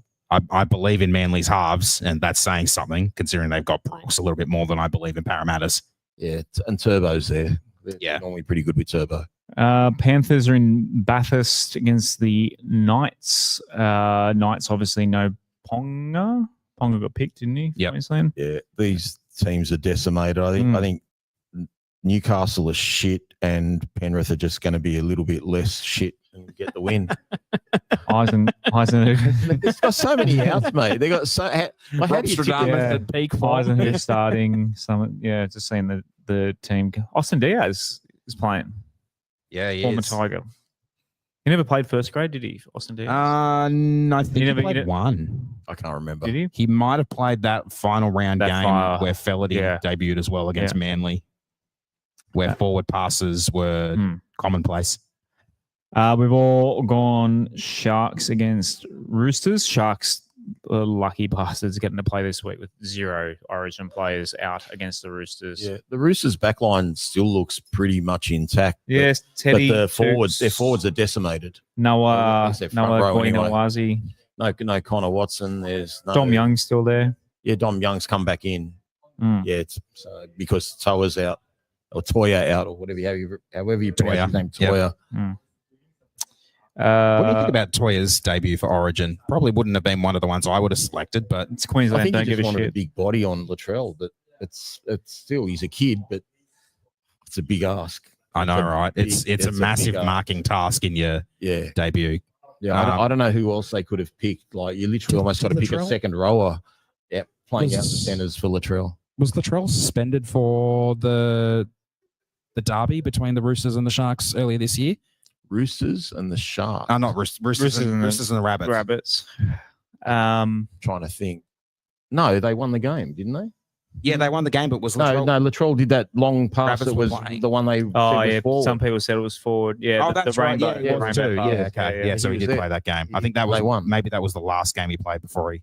Or was that his first game he played after he came back from his injury? I think it was his second game, first or second game back. But Yeah, I'm going to leave much- second. With Too much Raibbitohs chat, guys. Yeah. Warriors and Says the man who spoke about Origin for half an hour. yeah, we were all Blues fans. Not when they stop picking our players. I'm probably tipping Queensland. I go for the Blues I'll women's always team now. I'll always go for the Blues. Warriors, Raiders. I've gone Waz. Az gone Waz. Rob, is anyone? I just thought I just Raiders, think Barnett's a bit of a decent out for the Warriors, but I don't know. I just think they're due to lose.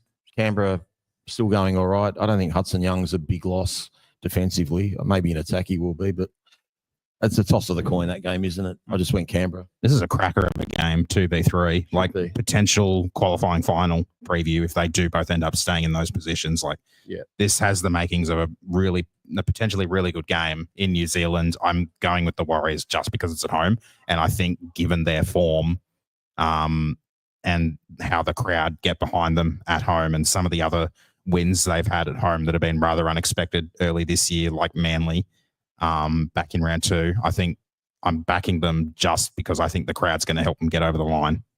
Yeah, very hard game. Toss of the coin. But again, for me, Canberra just have more points in them. They can score more than... Great way to finish the round, though. Yeah, top game. Best game of the week.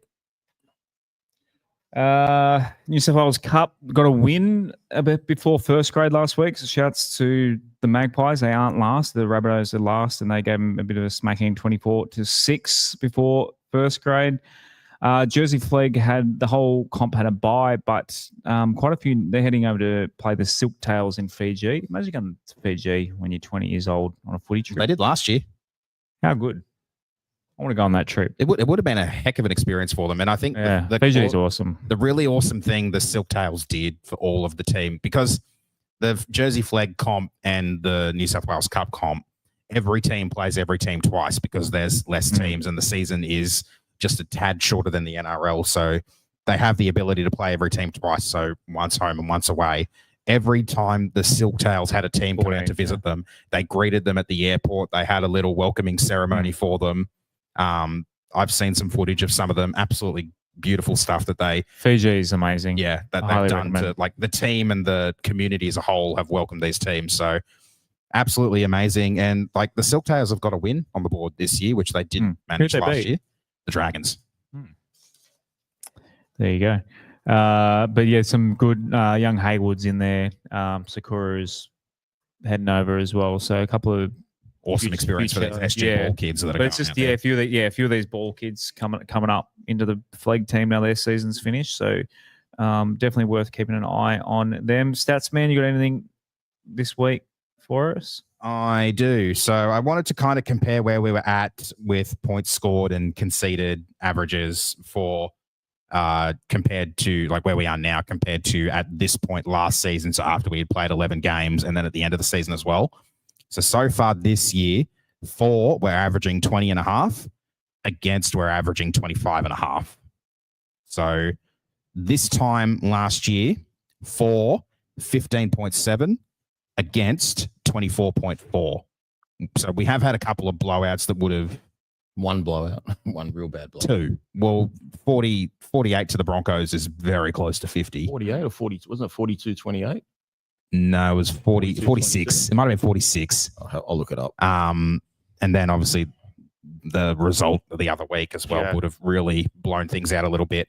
And then at the end of the season last year, 19.34 and 31.25 against. And that's keeping in mind as well. 46. After we had our second bye last year, we then went on to concede 40 points in something like 6 out of 7 straight games, which really would have upped those numbers. So overall, we're looking a lot better than this time last year. Our attack improved in the second half of the season last year, so I'm hoping it does that again. Our defense got worse. We've obviously still got a lot of time to turn that around this year. And given the cattle we've had come to the club, I think there's a lot of potential for that to get better as well, or hopefully not get too much worse than it is now. Thank you for that, Statsman. Just about the end of the show. So we're going to record our Patreon special. So patreon.com/WestsLife. You can join in. You literally now we'll get the guys. We send out the link in the Discord and the guys jump on. We make a little mini podcast with everyone coming in and having a chat over the I don't know, what do you call it? Stream. Airwaves. The airwaves. Just quickly, we should mention Yes. if you are part of the Patreon Discord that you get to listen to our normally what's on a Sunday night, the Adele and Rob pod Yes. live You get to as sneak well. in. So you get to sneak in and listen Yep. to that live instead And of having this to wait week, for it to be released. I'm looking forward to when we drop that link this week and tell the guys. I'm feeling Something. let down. I don't know why. Maybe. I hope I'm wrong. Maybe. I hope I'm wrong. Patreon.com/WestsLife. We'll go to westtigers.com.au. There's a link to it as well. If you don't know what a Discord is, basically like a little chat room where we all, it's our one-stop shop, social media shop. If Rob can do it, then anyone can do it. So if you're worried about you're not a big tech person, but how much have you never done Discord before? Never. Yeah, and now how good is it interacting with everyone? Well, considering our I had little no other community in social there? media for a while. And the I more like it people a we get lot. in there, the better it's become. 'Cause we talk about And we obviously- pretty much yeah. scoop what was going on in terms of Yeah, you Galvin get- on Monday, but Yep. and kind of had everyone in So it's- come join in us. a bit of a frenzy. But shouts to all the legends. Newbies joined recently too. Yep, it's new people coming in all the time. Shout outs to the top tier guys: Will Sinclair, Shane Coet, Robert Rosenberg, aka Riff over there, Rob Aaron, Chris Cal, and Gussie Harris. I haven't seen Gussie in the stream for a while. Where are you, Gussie? I've seen him on the Twitter sphere a bit, but anyway, there is a show for 2 hours. We thought we'd knock it out in an hour tonight. 45 minutes max tonight. That's partly my. I think I've talked too much tonight. Apologies for to everyone for talking shit. We Might have been We had a lot of 450 news. comment. Not too many items of news, but we spent a lot of time on that news. But yeah, do join us or listen in Sunday evening when I drop the special edition of Adele pod this week, and then we'll be back. No, it's Origin next week, isn't it? Yeah, We'll work out. We'll work out. I don't think we're going to be here Wednesday. I won't be here Wednesday. We might have to change either the another night or I'm out. We might have to do a Tuesday or something. We'll work out. Keep an eye on the socials. We'll work out. Just realised, next Wednesday will be Origin. So we wouldn't expect you to watch us instead of watching the Blues get up. So, but thank you to everyone that joined us. Big numbers in the stream tonight. Even though the West Tigers, look, we're in a slump at the moment, but we appreciate everyone that's the thousands of you that are listening to us each and every episode, both Sunday and Wednesday. We love yous all, and whether 5 and 6, 0 and 6. As always, go the Tigers. Go the Tigers. Thanks for listening to another episode of the West Tigers Life podcast. You can join us every Wednesday night live at 8:30 p.m. from the Orange Grove Hotel. A big thank you to Orange Grove Hotel for their support, as well as iChoice Home Loans. If you want to hear more from the West Tigers Life podcast, go to westtigers.com.au. That'll be our link tree, and you'll find links to all our social media, and you can sign up at our Patreon at patreon.com/WestLife. Join us next time on West Tigers Life.